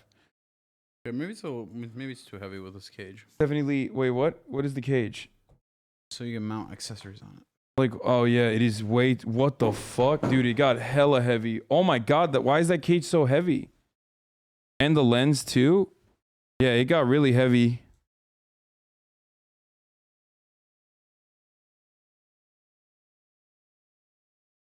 Yeah. Thank you, Stephanie Lee, for the 5 gifted subs. Are you going to get more from Prime because they're raising the price of Prime? No.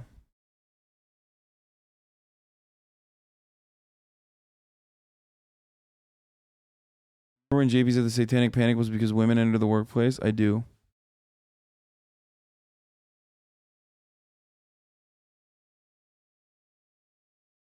Yeah, no cage for sure.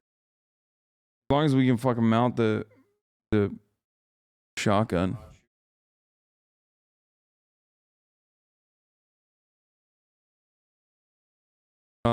Here's the woman I ever. watch like engineering videos, dude. I would enjoy that.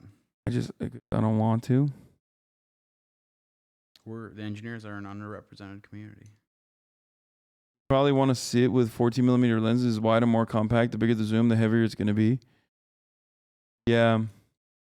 Okay, I'm sorry about my lens selection, okay? No, it's fine. We can just get another one. It doesn't matter. Okay, let's watch. I want to see what the fuck this is about.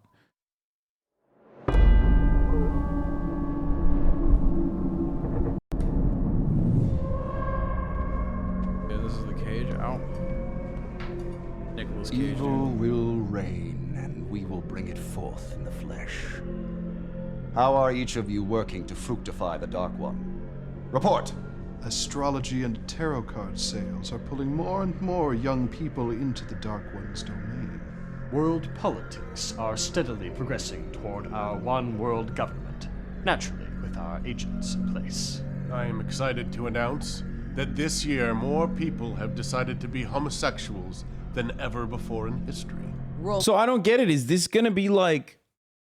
Is this a meme? Or is this for real? Like the people that made this, dude, the people that made this, were they making it ironically to make fun of Christians, or is it like actual Christians that made this to be like, this is the real life? No, these dudes are definitely making fun of Christians that are. There's no fucking shot that this is like. You gotta be hardball Christian to take this seriously. The group is a comedy group and they're spoofing that one Christian comic. Role-playing games are the perfect gateway to embracing Satan and have spread far and wide across the land. If we can corrupt just a few more souls at this college, then the stars will be right. And when the stars are right, he will awaken and revel across the world.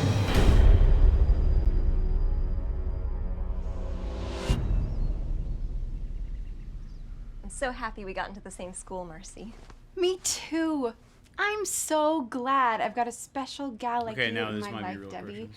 I can't think of anyone else I would rather explore this bold new chapter of my life with than my childhood friend. Bro, you know I'm streaming. Why are you calling me right now? Oh, yeah. Tell him I'm here. You want mine? Dude, don't rent it. Just you can take the Camry. They can. Yeah, come on, dude. Take the Camry. No, you're not on speaker, but I don't even know if they can hear you if I put it on speaker. What's up? Whatever. I'll tell you when we get there. Whoa, just say it. They can hear you. Oh, I was just going to say, last time you let me borrow your Camry, I got in like a road. I got somebody like had road rage and almost rammed into me. I almost wrecked your Camry. Oh my God, I did not know this. What the fuck? I'll tell you about it when I get there, but Son of a bitch. It wouldn't have been my fault. Let's just say that. Oh, okay. But that's what they always say. All right, all right. I'll see you in a little bit. I'll see you in a little bit. All right, bye. I don't know why it's not turning on. Maybe you got a charger for it. Probably have to charge it, yeah. USB spot over there. Didn't come with a cable? Yeah. Dude, this is the Growing up in cable it Aberdeen comes was with. fun and all, but now I'm ready to see the great big world. Good. Just think of all the things we can do and all the souls we can save now that My we're favorite in college. movie joke, not that I know a lot of movie jokes, is that like whenever movies go to Mexico, like the filter changes. Oh, yeah. So like the Christian dorm room's kind of like that too. Yeah, the Mexico filter. That's how you're supposed to know.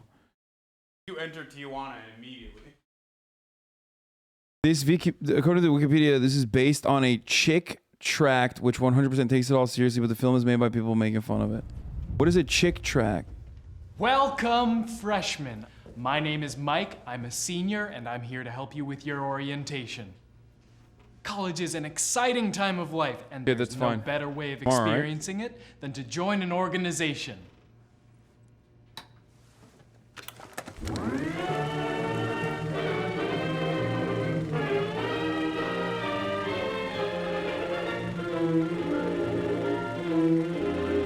In addition to academic study, college life provides a wealth of enriching extracurricular activities. What do you want?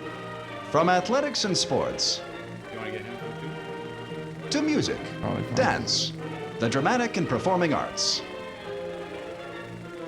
Perhaps you'll find new friendships and camaraderie with your brothers and sisters in a fraternity or a sorority. They and other groups often host delightful. This is a fun rabbit hole. Chick tracks were hyper-evangelical comic strips that each focus on a specific religious issue or social topic. Lots of homophobia and crazy shit in them. Wait, really? An American Tragedy? What the fuck?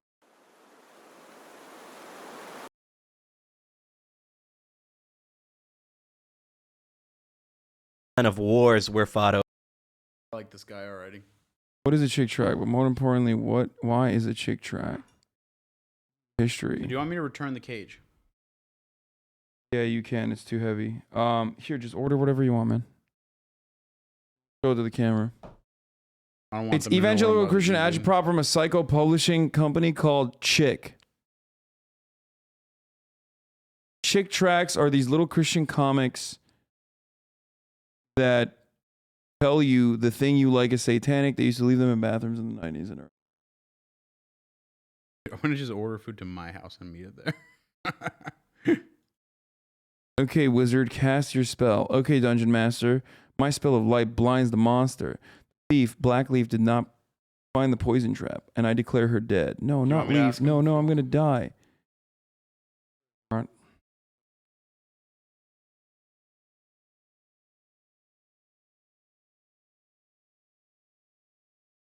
These are well drawn, dude.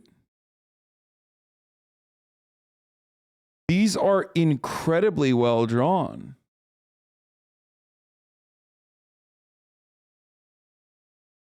Leave these in my record store all the time is so annoying. They were the size of a flip book. Dated someone who collected them ironically. Dude, I love the Oklahoma representation in your chat today. I mean, I have representation from all around. Homies. I used to find these all the time when I worked in retail. I fucking remember these. There's one about Muslims being moon worshippers. Wait, what? Someone said that is the incorrect takeaway. What? I mean, I can appreciate art, dude. Who gives a shit if it's like fucking They psychotic? look like they kind of give off like 1970s Turkish like movie vibes. Like obviously not the satanic stuff, but hayır, olamaz. Sevdiğini söyle. Söyleyemem.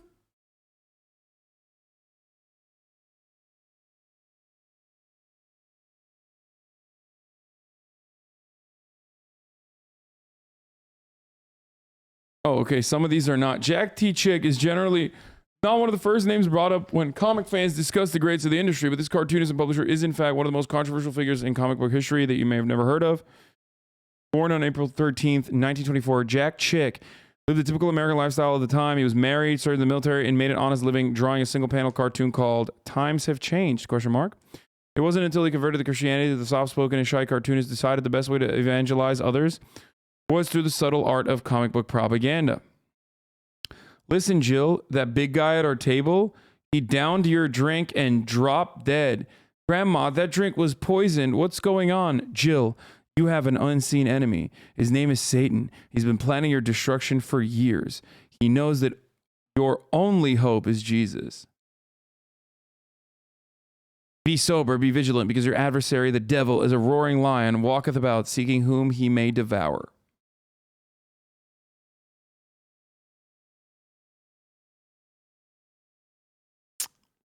This is awesome. Okay, give me the moon god one. What are they doing, Daddy? They're praying to their moon god, son. Moon god? Wait, no way. Why is this guy so good at drawing?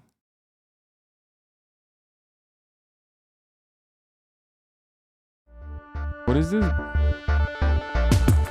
So even though the Bible Reloaded presents The Peacemaker, a Black History Month chick track. Do something related to it. Vague. A lot about them. They like how thing about it. Right. I swear, behind the door. Okay, I'm just gonna look at it myself. I don't care about like watching their commentary on it. Hey Carter, here's an eyewitness. Find out what you can. I was coming up the stairs and the shooting started. I freaked out, man. So I hid behind the door until the killing stopped. Okay.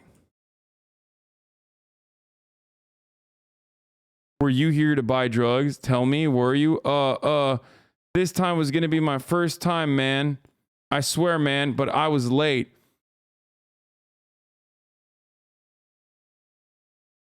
If you had been early and were killed, where would you be now? I don't know. In heaven? Try again. Wait, what? That could have been me. All four of those guys are now in hell, my little friend. Are they in hell for doing drugs? This cop is really religious. Like, can they do that? Oh no! What do you have to do? Wait, what do you have to do to go to hell? Nothing. Are you saying that everybody's going to hell? The Bible says all have sinned and come short of the glory of God. That's everybody. Dude, this guy, okay. Dude, why is this cop so like religious and preachy? Dude, he's just fucking saving you. He's saving everybody. He's saving drug dealers. This is like an EpiPen. Or not EpiPen. This is a Narcan, but for God. He just injected your nostrils with a dose of God can. Okay? Whoa. That's crazy. What about my grandma? She prays, goes to church, and loves Jesus. Is she going to hell too? No, because she did something. Huh? What did she do? Some of his perspective work is not great, though. Like, look at the face. Like, he just, like, really fucks up on 3/4. Look. Like, what? It looks like a fisheye lens blew out half of his face. Your grandma found out that there's only one way to get into heaven. And when she found out, she was smart enough to believe it and grabbed onto it. But most people ignore it or laugh about it, like these dead guys, and they'll join them in hell. And that's a horrible way to spend eternity. You'll find out because you'll be with them. Wait, I don't want to go there. What did my grandma find out? You'll just laugh it off. No, come on, man. I've got to know. There's my partner preaching to that kid. He's a deacon, whatever that is. He never shuts up. Why don't you ask for a transfer? Get a new partner. Jesus is almighty and he died for me. Your grandma knows that only his blood can wash away your sins. Is that why she's going to heaven? Dude, Christianity is so metal in like very weird ways. I don't know. This is kind of cool. I like this.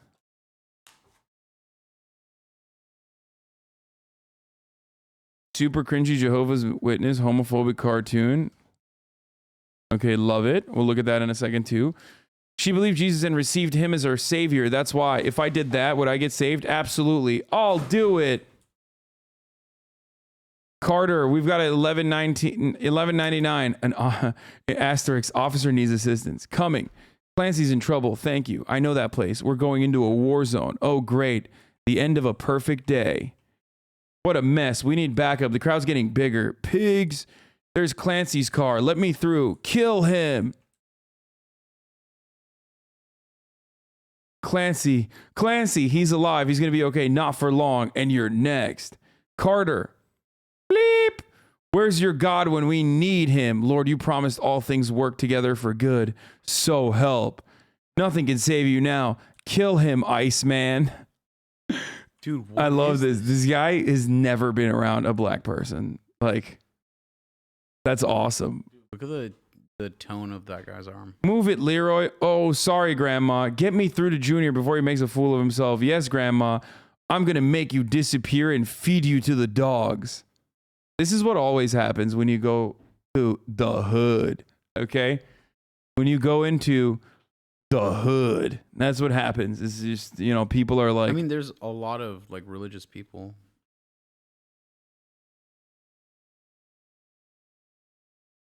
Iceman's waiting there with a Rambo knife, telling a cop directly to his face he's going to stab him. Lord, I'm still waiting. Do it, Iceman. Make way for Grandma. Where is he? Junior, what on earth do you think you're doing? Give me that knife right now. Do you have any idea who you're messing with? What? I don't understand, Grandma. This is God's man. It's a wonder you didn't get hit by lightning. What are you saying? He's just a cop. This is not just any ordinary cop, Junior. Grandma's like kind of cool. She's like, you could kill other cops, not God's cop. Okay? Like, she just walked over. I love that these gangsters, you know, these gangsters, they respect Grandma. At least they respect their elderly. You know what I mean? That's cool. Like they're violent, bloodthirsty, and want to kill cops for no reason. Like, they just want to like stab them with Rambo knives and shit. But they also respect their elderly. Grandma, don't call me that in front of the guys. It makes me look bad. Remember when Grandpa was in prison and we were starving? Guess who brought us sacks of groceries and helped us live? Okay, hold on. Is it going to be Jesus or is it going to be the this cop? man. Back when your mama walked the streets as a hooker. What the fuck? Also, like, how does he not remember this guy that, like, brought him food when he was a kid? That's awesome. Deacon Carter here led her and her pimp to Christ. Bro, he pimp slapped God into him, dude. He literally came in and fucking pimp slapped him into believing in God. How How dare you threaten this man of God? You're the deacon? Wait. Yep. Did you know your pawpaw was also called the Iceman? He was my hero because he was so wicked. I tried to be worse than he was. People were afraid of me. I'd eat guys like you for breakfast. I hated everybody, especially white cops. He hated everybody, especially white cops. I wanted to destroy everything. Blam, blam, blam. Then some guy shot me in the back 6 times. I was dying in the hospital on my way to hell. Wait, does this department not do background checks? Yeah, but it doesn't matter because you know who else did the background check? God. Exactly. God gave him the ultimate background check. God was like, you're good. You can be a cop. Order already? Or did you forget to place the order? Oh, did I forget? Then I have to modify it. Did I really forget? No, it's good. It's good. Yeah. Oh, okay, good. Got it. Wow, dude. Damn, bro, you fucking that out of everything? Yeah, you're gonna try to mac on my No, it's fine, dude. guac, dude. Guac's extra, boys. Islamophobic moon one? Okay, we'll look at that in a second. He told me about Jesus being God and what they did to him. An old preacher came and he prayed for and fasted for me for 3 days and God let me live. Dude, what is going on? Like, why? Just let them arrest and torture him, and he held back his angels. Jesus, oh, not just. Jesus let them arrest and torture him, and he held back his angels. Jesus had never sinned, but was nailed to the cross as a human sacrifice for us. That shit's so whack. It's like weird that, like, that part of God, that part of the canon, I don't really understand. Like, it just like pisses me off. Like, doesn't that kind of show that God's kind of a vindictive bitch? I'm just saying, like, he literally let Jesus get fucking murked at the cross. Like, he was his greatest fucking soldier. God's kind of weird, dude. God is kind of on poggers. The old preacher told me that Jesus was executed for our crimes, and the blood he shed was God's blood. The only thing that could wash away our sins. He left heaven to die for our sins. He was buried, and 3 days later he rose. Okay, we know this stuff. All right, dude, we know the lore, dummy. After I gave my life to Jesus, I begged God to forgive me for the people I had hurt. I had to die to myself, my hate, meanness, and cruelty, and give it all to Jesus.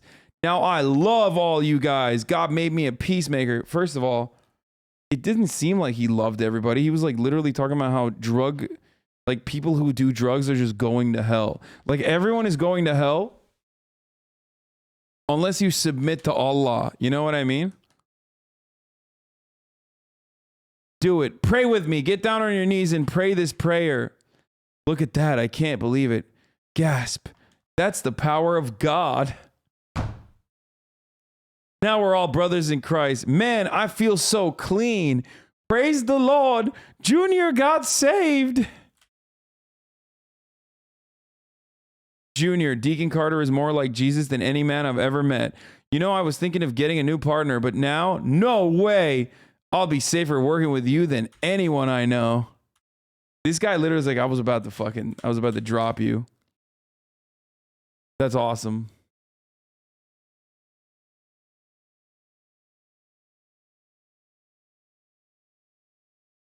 Most people rejected his message. Shut up. They hated Hasan because he told them the truth.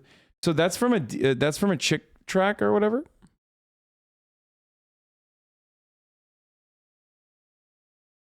(1994) Saudi Aramco children's cartoon in English showing kids how great oil is. Really funny propaganda.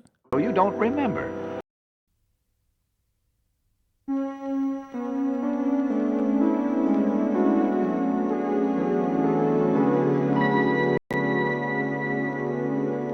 Come along, Sarah.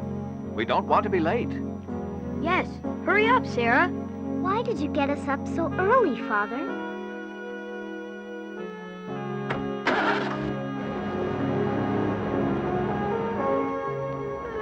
She's right, Father. My alarm won't go off for another 45 minutes.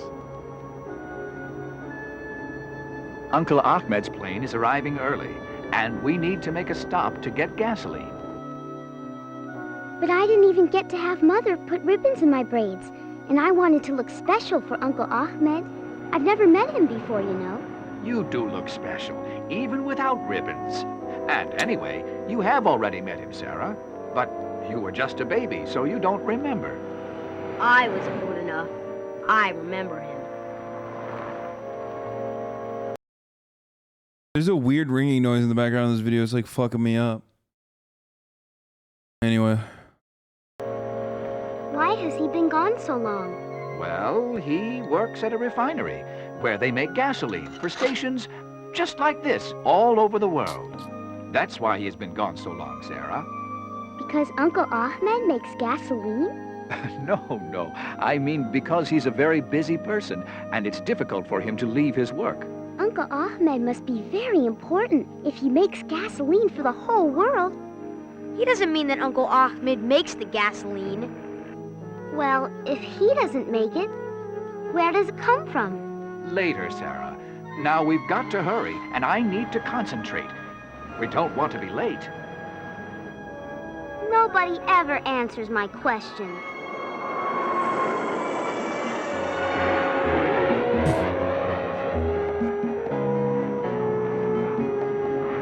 Your uncle's plane is just landing. I think it would be best if you wait right here. Jamal, you know her curiosity. Please don't let her out of your sight. I still wish someone would tell me where the gasoline comes from. When you meet Uncle Ahmed... From, you know, countries like this one and others that America bombs, okay? That's how it works. You will be able to ask all about gasoline. Nobody pays any attention to my questions. Yo, what's up with the ACH? Ahmed. It's just H, bro. It's just AHMED. Ahmed. Ahmed. Sarah, where are you? I'm thirsty. I want a drink of water. Oh, okay. Come on. There must be a fountain nearby.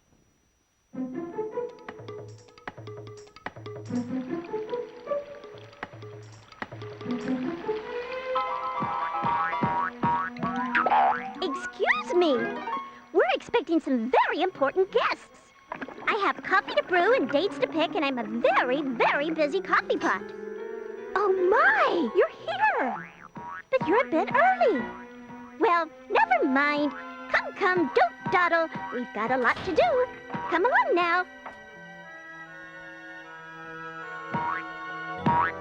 Oh my god, you came so quick. What the fuck? That's not a good thing, bro. Good evening. All right, good. Sit down. I gotta go pee. Can I pee? No. All right, go pee, go pee, go pee. I don't know where he is. Did he text you to see if you wanted food? Okay.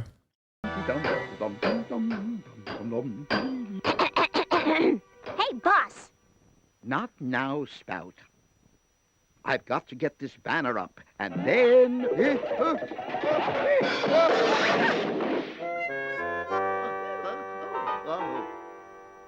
Oh, hello. Please do sit down and have some dates. Some fruit. Some juice. How about some juice? Well, what would you like? I would like to know who you are. I am Salam. And you are Jamal and Sarah. No, that's not Saddam, Chet. What the... Now, what would you like with your juice? I'd like to know where this place is, and where the airport is, and where our father is gone. My, you are full of questions. But it's your sister's question that I've come to answer. My question? But I didn't ask you a question. I'm sure it was your question that brought you here. What question? Sarah wanted to know... Where gasoline comes from. Yes, and I'm here to show you where gasoline comes from. So, on your feet, my friends. We have lots to see and much to talk about. How long will this take? Our father and uncle will be worried about us. No need to worry about time. Spout, will you please show our friends the time?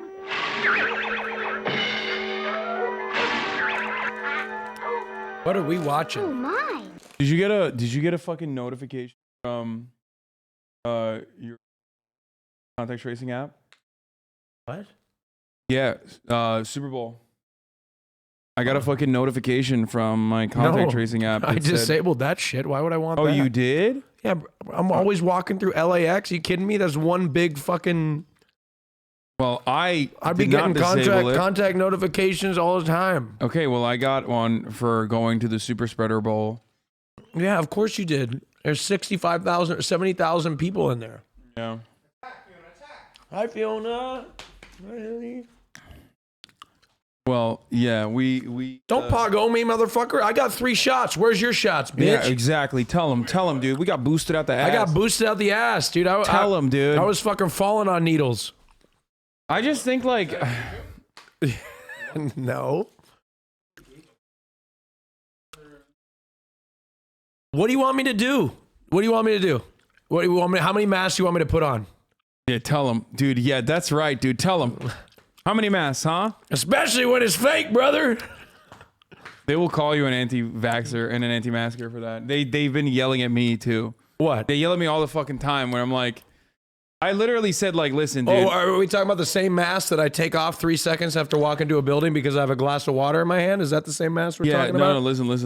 I mean, look, I don't feel like this is a controversial take. No, it's a controversial in this community because like everyone in this community is like fucking over the top. Well, look, I don't know. Just common sense tells me that the virus probably doesn't care if you're eating or drinking. That's all I'm saying. Is this a hot take? No. I agree with you. I already had like an extended Stunlock about this exact same thing in this community, like not that long ago, a couple days ago. Masks work, but not when they're off your face and having a coffee, or like not when I'm on camera and I have to take my mask off. Oh, the mask is off because the cameras are on. COVID must know it doesn't exist, and then I have to put it on 3 seconds after I'm standing right here. Someone in the chat said, if I was a virus, I would care. You know, that's nice. All right, here I have your. No, I'm good, dude. No, you're not good, dude. You need to also avoid speaking directly into that microphone as well, so we can't hear you on that one. Okay. Look, masks work. You should get your vaccine, but don't pretend like you're better than me because you put your mask on and sit down and then take it off to drink a glass of water. Austin, why are you hating on people who care about your health, dude? Okay, my take on this was this. Okay, if I get COVID because I went to the Super Bowl, I mean that kind of sucks because like I don't really care about the Super Bowl that much. I do wear a mask usually. What? That's like known. Yeah, he was. Oh yeah, I talked about it. I talked about it this morning. Yeah. He was at the Super Spreader Bowl. I was at Did you go? Yeah, I was. Yeah, he was there too. Pleb seats. World-renowned anti-vaxxer, anti-masker, and LGBTQ foe Hasan Biker goes to Super Bowl. Poor Murat is right, dude. I wanted to hang out with my brother and he just bailed on me. Yeah, so here's what happened. Here's what I said, and I want to hear what your take is on this. I said, listen, motherfucker, if I get COVID after going to the goddamn Super Bowl and, you know, I give it to the people that were at the Super Bowl, then GG's. Like, if they went to the Super Bowl and they're not vaccinated, like, and they die, sorry. Did you even go to the Super Bowl without a vaccine? I don't think you can, but people were like, well, what if... Look, I don't wish death upon anybody. However, if you... this vaccine has been out there, and... Has it? We kind of told you a little bit about the, I'm just saying, go get your vaccine so you don't die. We don't want you to die. Nobody wants you to die. Just go get your fucking vaccine. Go get your booster. Yeah, but when you get your vaccine. Yeah, but when you do get vaccinated, like the expectation that we're always, unless there's like a major spread happening, that we're always going to be fucking like constantly shutting shit down, I think is a ridiculous one. Well, I agree. I don't think it's a realistic way forward to continue to. Kind of the whole point of fucking vaccines. Yeah, we should have just never had vaccines. We should have just done COVID zero. I don't think what's the solution? What's the end goal? That's my question. Is what is the end goal here? What do you propose we do?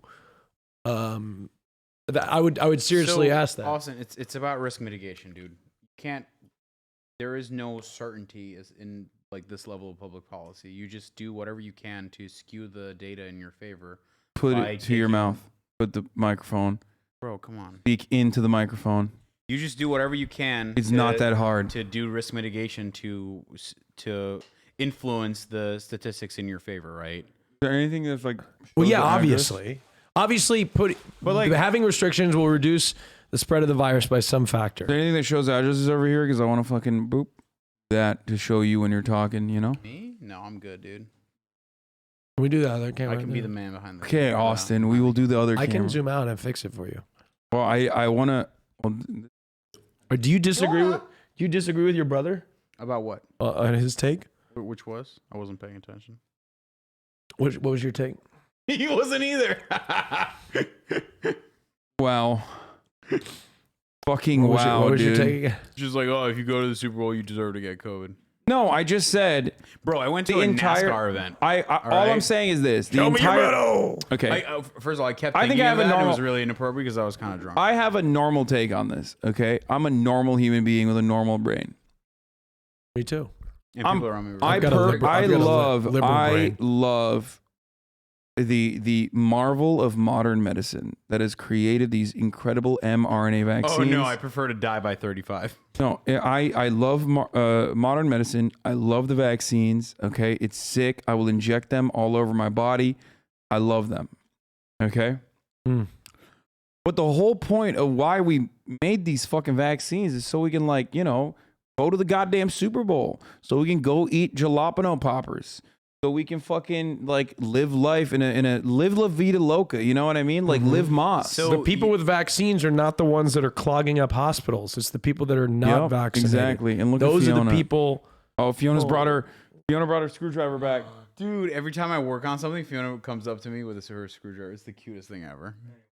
So yeah. So you're not wrong, dude. All right, but the thing is, it's just they're like when I watch a movie and I just see a bunch of people hanging out in close proximity without masks on, like freak out a little bit, right? Yeah. Like that's not gonna be the case in a week from now. There is no going back to that in the immediate future. It's just slowly the way we approach COVID is gonna slowly evolve until it gets to normal again. It's gonna slowly die out, right? Okay. Taylor Cryptid, who is immunocompromised and regularly criticizes me for my takes on this, says that would be the case if the vaccine was offering 100% immunity. It's not doing that even with a booster. Now who disbelieves the science? Okay. Yeah, it doesn't offer 100% immunity, but that doesn't matter. It's not supposed to offer 100% immunity. The entire purpose is that it's 100% immunity would be sweet, but yeah, it'd be great. Case. But just because it doesn't happen, like, okay, so let's just not even take the fucking vaccine then. What are you, Joe Rogan? Like, are you being, because like that's what Joe Rogan says. That's Joe Rogan's take. It doesn't offer 100% immunity. It's this like insane level of like individualism. It's like, yeah, like I'm going to protect myself. I'm going to like do 100% odds. It's like, no, I'd rather shoot 100 people with the vaccine and, you know, save 98 of them. That's cool. It's all about risk reduction. Better than, you know. It's all about risk reduction. When you fucking drive your car out of your house, it's risk, it's risk management, right? You're managing risk. Recycling my takes. They're good takes, though, right? Yeah. It's not a big deal. Oh wow, you invented a fucking life is a gamble every moment, and like it's about risk management. It's okay, dude. Not a big deal. Anyway, it's all about risk management. And to me, if you take the vaccine, especially the booster as well, and the likelihood that you're fucking, dying, or the likelihood that you're getting COVID, or the likelihood that you're even getting long COVID as a consequence of that, is so fucking low that having to wear a mask, especially at the gym, having to wear a mask all the fucking time, or constantly shutting shit down is not worth it. If everybody gets vaccinated, even if it's not 100%, the likelihood, the spread is lower. The likelihood that you will clog up the hospital system is lower. Like, it's fine. That's the whole purpose. That's why we took the fucking vaccines. We didn't get the vaccine for no reason. We got it for this reason. Dude, honestly, post-vaccine life is way nicer than pre-vaccine life. Like, we take it for granted, but like 2020 sucked. Yeah, it was terrible. 2021? Not as bad. Not as great. The difference between not as bad. The only thing is between life in 2019, let's say before the pandemic, and now is Now people just go out and wear a mask half-assed on their face, like it's half hanging below their nose. You know, Okay, but you're hanging out in like certain circles where bro, that's no, more I'm prominent. hanging out on airplanes. Have you looked at airplanes? Have you looked at people on planes? Have you Do I been see to an a airplane? I close my eyes. Have I'm you like, no. have you been to a fucking sporting event? Airplanes are COVID incubator. People It's are worse fucking, than even fucking. like, Don't say that. What do you mean my circles of people? I'm talking about the general American public. Have you seen people, even employees? Everybody's sloppy with No, this I shit. thought you were talking about like nightclubs and stuff. No, well, yeah, nightclubs too. I mean, they that's don't. a joke, right? It just goes off as soon as the nightclub. They just don't let you. It just goes. They let you in without one. They let you in without one. They do. In the stadium, they have signs that say "Wear your mask," and people just blow by them and be like, "I got a Pepsi, brother. I don't need to wear a mask because I got a Pepsi." Someone said the spread is not much lower. People are catching it and just no longer have symptoms. Okay, but then if they no longer have fucking symptoms, that's a good thing. and enough people are catching it and no longer have symptoms, and they're not going to the fucking hospital, that means the vaccines are working. Okay, that's the point.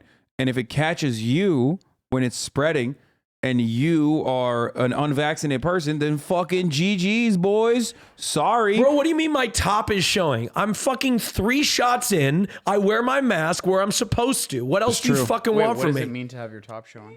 Like I'm a selfish top. They say Like, he's a he says selfish I'm a top, and he selfish is- top. What else do you want me to do? Huh? What do you want me to do? Dude, What do you want bubble me? Do you want me to suck COVID off to completion? Would that make me less of a selfish top? No, Huh? they want you to. You want they me to top COVID, Dude, but you're make sure scaring that Fiona, they're dude. pleasured? They want you to double mask at all points, or not double mask, but they want you to shave your beard, wear an N95 mask, and advocate for further masking, and not go outside for a virus that is incredibly deadly if you're unvaccinated. But if you're vaccinated, it is less deadly than the fucking flu. God damn. If it's true, if you're vaccinated, that's the true. whole point. That's the whole point. The whole point of the fucking. The whole point That's of the not a vaccines. bad take. That's a correct take. I'm sorry. It's a correct Look at take. this idiot with the 3 It's masks. a correct take. And a lot of you with question marks, this is what you're saying. You heard a sliver of what he said. You heard him say, the people that are question marking, you heard him say, worse than not as bad as the flu. That's all you heard, but you didn't hear if vaccinated, right? If vaccinated, right? That's the key part. If vaccinated, but you only selective people. Every time you tell people that, they always selectively hear worse than not as bad as the flu, and that's all they hear. They don't want to hear. They don't hear the rest of it. If vaccinated is the key part. Dude, only 1 million people have died from it in the U.S. What are you talking about? No, I mean it's still incredibly deadly. Except before the vaccines came out, 100% of the people that were dying of COVID were unvaccinated. Oh, call me a fucking dumbass? Well, I'm not talking to you, you fuckface. You probably got it. You probably understood it. How the fuck? Do you know this is a chat with 22,000 people? I'm not talking to you the entire. How do you deal with this on a daily fucking basis? Makes me go crazy. Dude, this is like. It makes me go insane. You get like one comment. It's like, yeah, you dumb this is a collective. We're having a conversation. God damn it. You're at an event with thousands of people. There has to be a good chunk of people that are COVID positive. Oh, for sure. Oh, yeah. And no, I understand that. And guess who? 100%. I understand that. And I'm Yes. willing to take that risk, is what I'm saying. Yeah, and guess but what? a lot of people are not. I walked out of that event. Turns out I was pretty, you know what? Those antibodies Rather were be working. like, turns out I'm COVID positive. I'm like, what? Austin, did you get tested? Are you kidding me? Yeah, he gets I tested get like a tested every motherfucker day. because he has to do shoots. Yeah, I get tested every day. Yeah. I got tested this morning. So here's the thing. I'm Here's getting the tested thing. right now. Here's the fucking thing. I've got okay? I've got a test pump. I just hit a button and I get a COVID test. Here's the thing. Wait, really? I don't know if that's the thing. before I was vaccinated, I would have never ever Pre-vaccine gone Hasan. out. Like I would have never gone out to a fucking event like that. No shot. And I didn't. And I did not. But now that I'm fucking vaccinated, like I didn't either because it wasn't open. That's why I didn't. Oh, so like if it was open, I'd be fucking out, dude. You'd be like, num num num num num. No, I was locked in. I was locked in. Oh my house. god. What? I have a place that I'm gonna take you to. What is it? A I COVID? found What is it someone like someone told me about like Is a it- bar, like a new club, is like, it a like gay super one? hot. Yes. It's like very fancy, it's very nice, Oh, but it's God. a gay bar. and I'm really excited to take you because like when someone told me about this, I was like, I'm writing this down. I'm taking my friend there because you're like gonna go to a gay bar with me, dude. I'm totally down to go to fucking. It's gonna be a gay titty bar. There's gonna be twinks tipping. Here's the problem. Female strippers. Here's yes, the issue. queen. Yes, it's just where they go for validation. Here's the problem. Yes, slay. I don't have a problem. I don't have a problem with gay bars, bro. It's just that like you're still in like kind of your infancy. Like you're doing through like the baby gay phase. Like you're not a baby gay, but like how long you're a baby gay in a big city. Experiences. Yeah. So like for you, the Abbey is great. I, as a straight man, have been through this experience with like my gay friends that first moved to Los Angeles. So I did all the fucking Abbey stuff, and now I fucking hate it. Yeah. So if there's like a cool, vibey, like nice lounge, and it's like it's a gay bar, then I'll go. But if it's like Abbey, it's so fucking grimy. Yeah, I get it. I mean, drag brunch is not that way, but stop gay splaining. So he's straight splaining. I'm straight splaining. Now, I'm down with that. Well, I went house hunting today in Los Angeles. Mm-hmm. Dude, this city feels like you're suffocating. This city feels like you're suffocating. Like this city. I don't know how people can afford to live here. It's like drowning. Like you can't get anywhere. You can't buy anything. You can't do anything. It's just like it's like choking the life out of you. It's so horrible. I don't know how people live in this fucking shithole unless you have. I don't mean to exaggerate. Millions of dollars. That's the only way this place is appetizing. Well, you. And so I'll be here next week. Yeah, he's fucking paid, dude. But yeah, dude, I look at some places that have like, God. Are you gonna have a pool? Fuck no, I don't need. I can't even swim, Murat. I actually. Wait, really? How deep is your pool? Oh my God, dude, I'm at fucking 89 miles. My charger's been on for 24 fucking hours like almost. The whole pool? At this point, my charger's been on for almost 24 I hours. almost fell in earlier. Bro, And I'm it's a at- lifeguard. I got you. And it's at 89 miles. You weren't here when I almost fell in. Just call me. Oh yeah, just let me get. Hold on, let me. It charged. Chad, are you ready for this? I took a photo of it last night. Bro, stop hating on your car, dude. It charged. It went from You're the one who insisted 57 on getting a miles. Navy. It went from 57 Like, miles. hey, bro, let's get some like gas guzzling V8 twin turbo. Hold on. That's Hold what I on. got. Last night when I started charging, I it was just at save the 8:15. environment. It was at 8:15. It was at 26% at 57 miles. Okay. Now, He's just nearly talking numbers to 24 prove that he has a nearly big 24 brain. Big hours brain later, Hasan. nearly 24 hours later, 91 miles at 41%. That is so shitty. What? It's like it's. No, it doesn't have a proper charger yet. Did you plug it into like a normal power No, outlet? it's like exactly what he no, did. it's literally Wait, right now. I'm basically charging like the the car. same one you plug into your iPhone. Yeah, I'm Like basically his computer's using the same outlet as his car. yeah. It's charging on a fucking iPhone charger basically. It's a stage 1 charger. No yes. wonder, but dude. I plug my iPhone into his car. The problem, It's the not annoying thing getting is, charged. like PB Barron says my Offsetting. Tesla charges at 5 miles per hour in a regular power socket. So Teslas are like a lot better at charging too, apparently. All right, we're gonna hook you up with some Phase 2 chargers, dude. Phase Okay, I'm gonna tell him what's happening tomorrow. Hasan, have you even told Tell him? them. No, I haven't. I got a special announcement. Hasan is going to be on my game show tomorrow at 2 p.m. That's right. But I told him, I said, look, because I'm a big HasanAbi head, I'm a huge HasanAbi head. He told me that he's like, Hasan, I got to stream. I said, you know what? I got an idea. You stream, start streaming at 11, and then raid into my channel Incredible. at 2 p.m. Guys, that's what I told him. I said, what an incredible idea. You're so nice. You really because did him a I'm favor on that one. I'm such a good friend of mine. He's of him. such a brilliant. So I told him, I said, look, you stream, we get to watch some HasanAbi Wait, content. who are the other people that are going to be on? Well, Seer. And Wait, why do you say there's no Seer or XQC? What do you mean? Seer's coming. Okay. And XQC is supposed to be there, but God, inshallah, he shows up. And if not, S-Fan will be there. Who? Oh, interesting. Yeah, inshallah. I did not know Inshallah. that. I did not know that. I was like, there's no shot I was like, there's no fucking shot you got XUC. I did. He said, he's like, no, I'm going to get him to do it. He said yes. He said yes. He said yes. Isn't he in Canada? No, I don't know where he's at. But he said I think he's he still said in LA, yes, but it was like a week ago. I don't know if he remembers saying yes, but that's okay. Why don't you go up his asshole too? Like you because are up mine all the because time. you respond to me. Oh, okay. Yeah, That's what you get, dude. Yeah, He that's would have what brought you you get. a toy. And Hasan, I'll be like, yo, you want to come on a show? He'll respond, LOL. He'll be like, LOL. I'll be like, what do you mean? What are you laughing at? Quit laughing at me.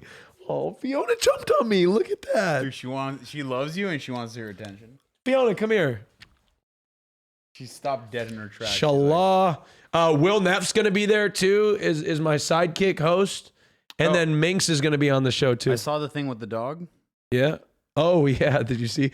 I showed up to that shoot and was not supposed to be in it, but I was just in the shoot because I met Channing Tatum. You know, 100 Thieves lifestyle. Not a big deal. Yeah, I hung out with Channing Tatum.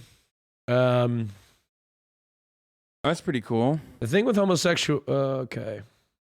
Ben Shapiro, the thing with homosexuality and transgenderism is that it simply boils down to exerting control over your impulses. Like, say you have a hot sister, you fantasize about it, maybe you steal her underwear a couple times, but it goes no further than that. That's not real. This is not a real tweet, I don't think. Is that a Freudian slip? This now deleted tweet of Ben Shapiro, who's probably talking about his younger sister Abby, makes me look at him with pity and disgust. There's no fucking shot he said that. There's no shot. He would never say that. He's not, I mean, even if he believes it, he wouldn't say that. Like, he's not stupid enough to admit that on the timeline. That's from 2020? Especially not from 2020. It's also on 9/11, September 20th, 2020. No shot. 9/11 a.m., no shot. If it was like 2012 or some shit, maybe. But he would not be dumb enough to fucking tweet something like that.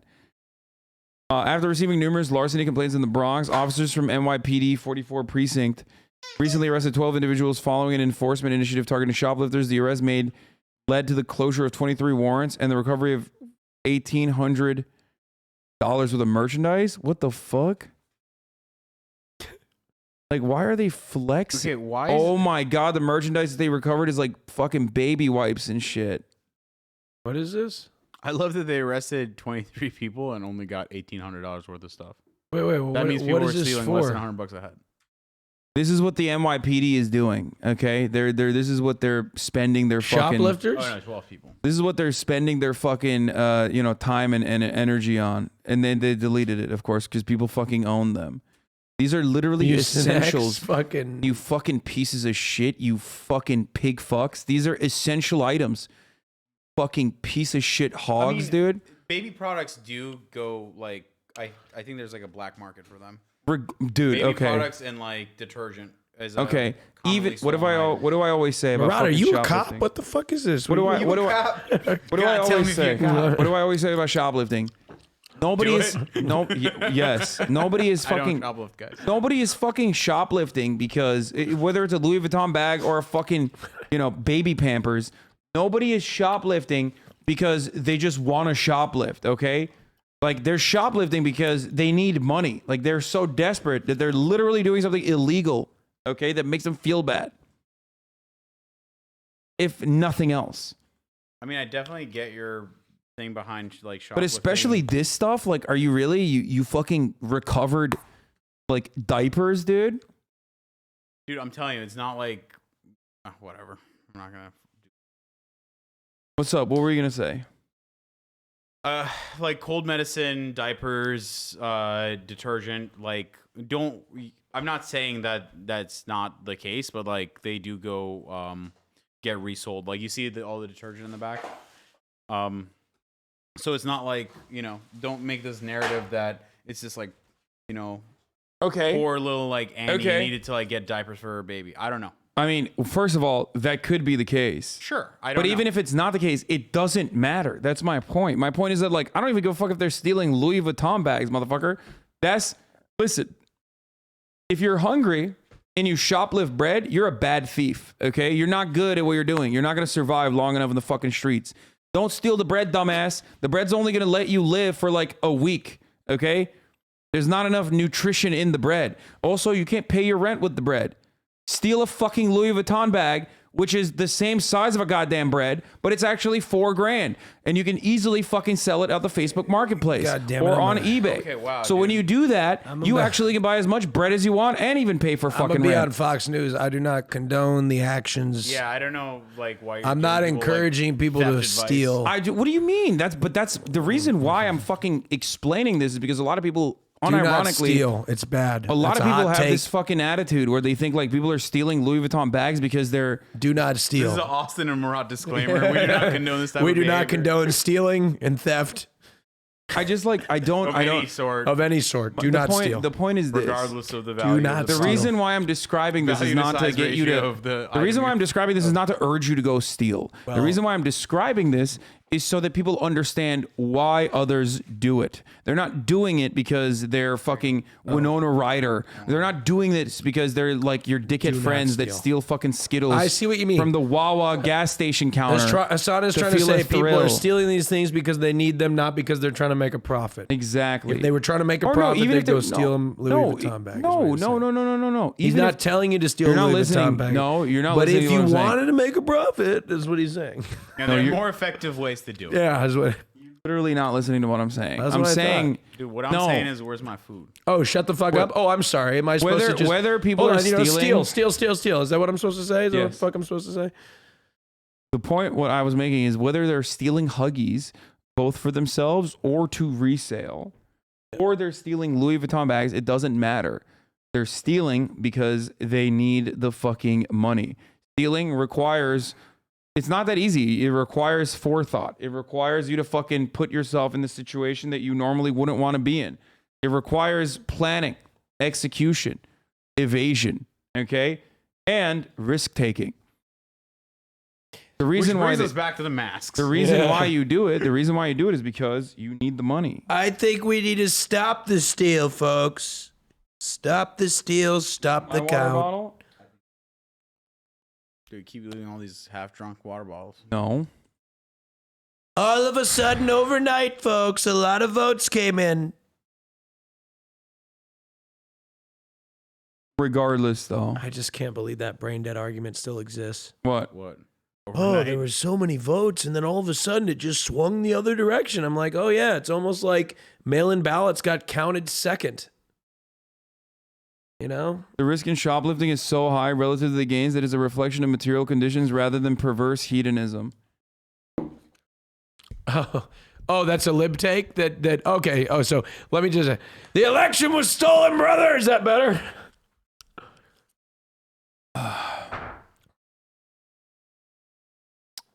I used to shoplift for fun, but the I am reality is not I having wanna- it today. I'm pissed.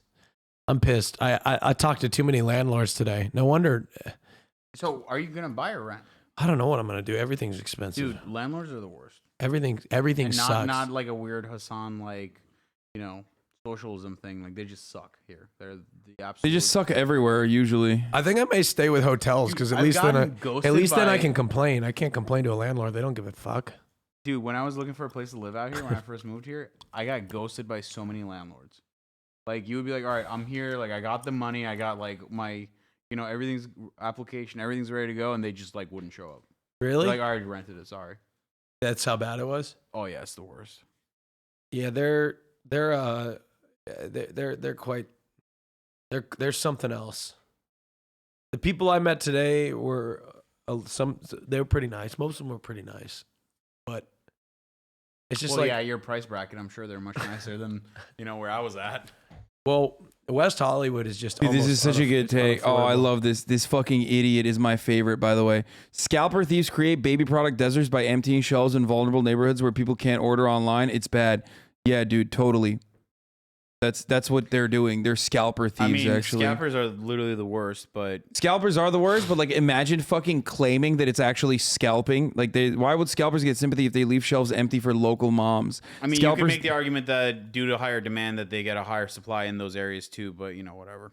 it's fucking ridiculous, dude. My man literally just said food deserts and like deserts where there's less access in underserved neighborhoods are a consequence of fucking people stealing like baby formula. It's not an access to money thing. It's an access to internet and like reliable logistics. more than anything else for people not to be able to order it online. That's awesome, dude. People fucking literally, like, this is an American Enterprise Institute type fucking beat right here. Like, there are literally people that go to Yale, they go to Harvard, and then they get a fucking job at a think tank to come up with these psychotic takes that this motherfucker is either A, regurgitating in the chat for free right now, or B, coming up on his own for free in this community, just for the sake of figuring out a way where you still turn around and blame the community itself rather than the systemic consequences of why theft occurs. Brilliant, insightful, anime PFP, dumbass. Okay, but I have a question about this guy. Theft occurs because the Did he Democrats see the are top of running the hour cities, ad break, folks. or did you miss it again? Theft occurs because they're defunding the police. Yeah, that's true. The top of the hour ad break theft is the worst theft of all. Do not engage in any sort of thieving activities. And let me tell you, if somebody steals your Louis Vuitton bag, Mexico is going to pay for it. Believe me. Wait, what? This is how chatters feel when a streamer Mexico buys will Lambo. pay for it. Believe me. Anything you lose, we're going to build Mexico, and then we're going to build a fantastic wall. Me getting ready for work at 5 a.m. while 89 IQ streamers just bought their third Lambo from playing video games and watching YouTube. Yeah, exactly. Well, guess well, what? you know, I know a streamer, but he never bought me a Lambo, so you know, whatever. Yeah, exactly. Sucks to suck, dude. I do not own. I'm happy that meme died. That you have a Lambo? You have a Yeah. Lambo? Wait, now you Patel? literally have a nicer car than me. Yeah, Lambo Patel, baby. Wait, what? Okay, whatever. It's a long story, Murat. I'll sit you down another time. It's Lambo Show.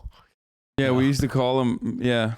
That's how you're saved on my phone, by the way. It's Oh Austin shit! Show. Oh, I Austin said the Show. old name. I dead named. Yeah, you did. I can't believe you did. I didn't that. even fucking. Oh my god! I I can't didn't believe you did that. I did it without realizing. I know. That's how homophobic. What? Oh no! He said homophobic. I do the mirroring technique. You know what I mean? Scalper thieves create baby product deserts by emptying shelves in vulnerable neighborhoods where people can't order online. Dude, this is awesome. This is fucking awesome, dude. I love this guy. Please give me more of this, dude. You're brilliant. You're insightful. Your takes are incredible. Do you dream of like feasting on gray names when you get wake up? Well, no, I'm fascinated by. Okay, listen, I'm fascinated by fucking people who use their creativity. Buy one. What are you getting? They're not even listening to me anymore. Like, it's my stream. I'm talking, and they're not even listening to me. They're talking. I mean, you among- can mute our mics. We'll have our own conversation, or better yet, mute your own mic. Yeah, dude. You guys have a convo. Okay. No, continue talking about this for the next. Well, you don't 45 have. You know, you don't have to be here, No, right? Like, you can have this conversation Are over you there. kidding me? This is a great. I love being here. It's my favorite place. Okay, to well, be. at the top of the hour, there's a 6-second ad break regardless. And if you no longer want to see those ads, don't steal the ad break. You fucking subscribe for $5 or for free with a Twitch Prime. Here's the 1-minute ad break now. X5. I've got an X5. I'm getting X5M. Oh yeah, you gotta upgrade to that M, baby. X5M competition. Oh yeah, you're gonna race around the streets of LA. I'm gonna leave that one in Oregon. Oh, tear that shit up. Wait, so you're gonna have two X5s? Yeah, well, I gotta have a car down here. I gotta have an LA car. Kelso, one thing you saying, get the subs. I mean, I may take that Camry, but nobody respects you in that car on these roads. So Hasan went to a restaurant the other day. Nobody respects you with that He car. calls me. He's like, dude, I parked the car. I gave it to the valet, and they like parked it in front of the restaurant. Did they really? For the first time ever, yeah, that's true. I went to Nice It's Guy. a big glow up coming from the Camry. I went to Nice Guy, and the valet left it outside the fucking and it's like one of the nicest fucking restaurants in LA. Because Hasan you probably tipped him $100. I did not. I didn't even. Also, didn't I don't tip even him, is tip. that I right? don't even tip beforehand. You tip after. I wasn't sure when Apollo I first. Nor, thank you for the when I 5 first episodes. came to LA, I felt so guilty. I was just tipping every time I talked to somebody. Why? When I parked the car, I'd be like, "Oh, here you go," and then when I like came back, I'd tip them. I'd be like, "Oh shit, I don't know." It's just, Wait, why? You tip on the way out, right? But it's like, a different person. Why do you feel bad and keep tipping? I don't understand. Because I don't want them to think that I'm a jackass. I don't get that. Future reference is a GIF comparing COVID mortality after vaccine with the flu. Retrying the animation, Zoranak made a brilliant chart in 2020 showing how COVID's IFR compared to the flu at different ages. I've used age-specific rates of infection and death from At ONS, of course. See how the gap is narrowed in England. Okay, I don't understand. Immunity improved treatments is a less virulent variant. When we were first exposed to COVID, it was 10 times more lethal than COVID. Immunity improved treatments and a less virulent variant have reduced its severity, though it remains what?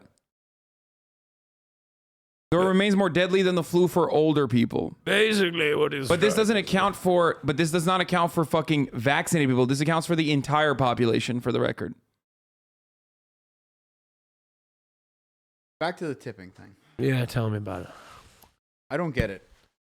You're getting a service. Yeah. And you're paying for said service. Yeah.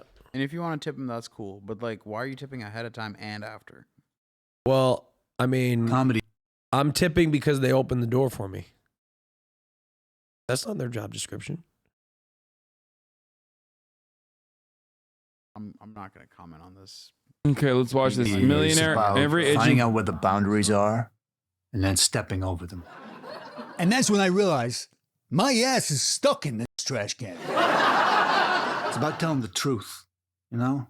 Like if you're offended by the truth, that's on you. I'm gonna be there on my wedding day like, do you take this man to be your... Is that a trash can on your ass?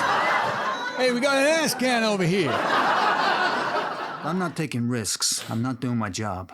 And I'm starting to hear a noise like, is there a rat in my trash can? And the rat's going, is that an ass in my trash can? What we do, it's about asking the big questions. You ever been to the zoo? There's no map for this shit. Like, we're like Christopher Columbus. Super racist. And I got 3 boats. And this monkey's looking at me like, you think I'm dumb? You think I'm dumb? At least I Okay, this is not good, dude. don't have a goddamn trash can on my ass.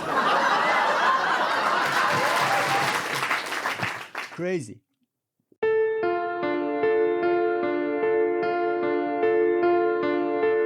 I mean, he was gonna. What is this? I thought. That's not even SNL caliber, because at least with that SNL, I know what they're trying to do.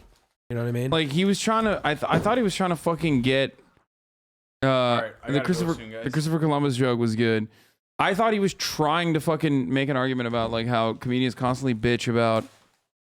You know what, SNL, you know, sometimes it's not that bad. No, I mean, it was just making fun of comedians constantly crying about cancel culture. So it was. I get the energy. All right, well, I'm done for the day. Okay, I should have fucking not run the 1 minute ad break here. I'm tired. I gotta get ready. More ad breaks, dude. I gotta get ready for my big show tomorrow. Okay. You're streaming. Hasan's gonna be live at 11 a.m. sharp. Yeah. And he'll be live for 3 hours before he raids into my channel. Don't worry, I'm not exploiting Hasan. Okay, I'm not. I never said I'm gonna be live for 3 hours at 11 a.m. Okay, those are. I don't know. I will be live. I will try to stream tomorrow. He'll be live 3 hours before. Okay. Anyway. Is this the big show? You leading the invasion of Ukraine? Yes, exactly. And then tomorrow I'm going to be doing Austin's game show with XQC, maybe, allegedly. and Seer. Okay. And that's it. Oh, I'm good. I'm good. And then afterwards, we'll figure it out. All right.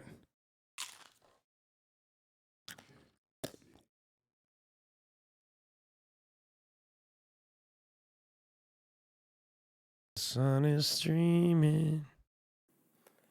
Hey, I'm just doing this to sound like Bo Burnham in the beginning, but I'm chillaxing. All right, guys. Stunning lo-fi introduction starting. I will see you all tomorrow, okay? 11 a.m. sharp. Bye, everybody. All the chatter's trickling in. Hostile people hate. Sunny Los Angeles, California, says Hasan. The Stunlock to the Stunlock to the topic that's just begun. There he is again. Hasan is streaming. Hasan is streaming. There he is again. Hasan is streaming. Hasan is streaming. Reviewing the P.O. box, Uncle Euchre's face. Sudden discord agitprop, gray names take on race. Tiny Bernie Sanders, LGBTQ Air Force.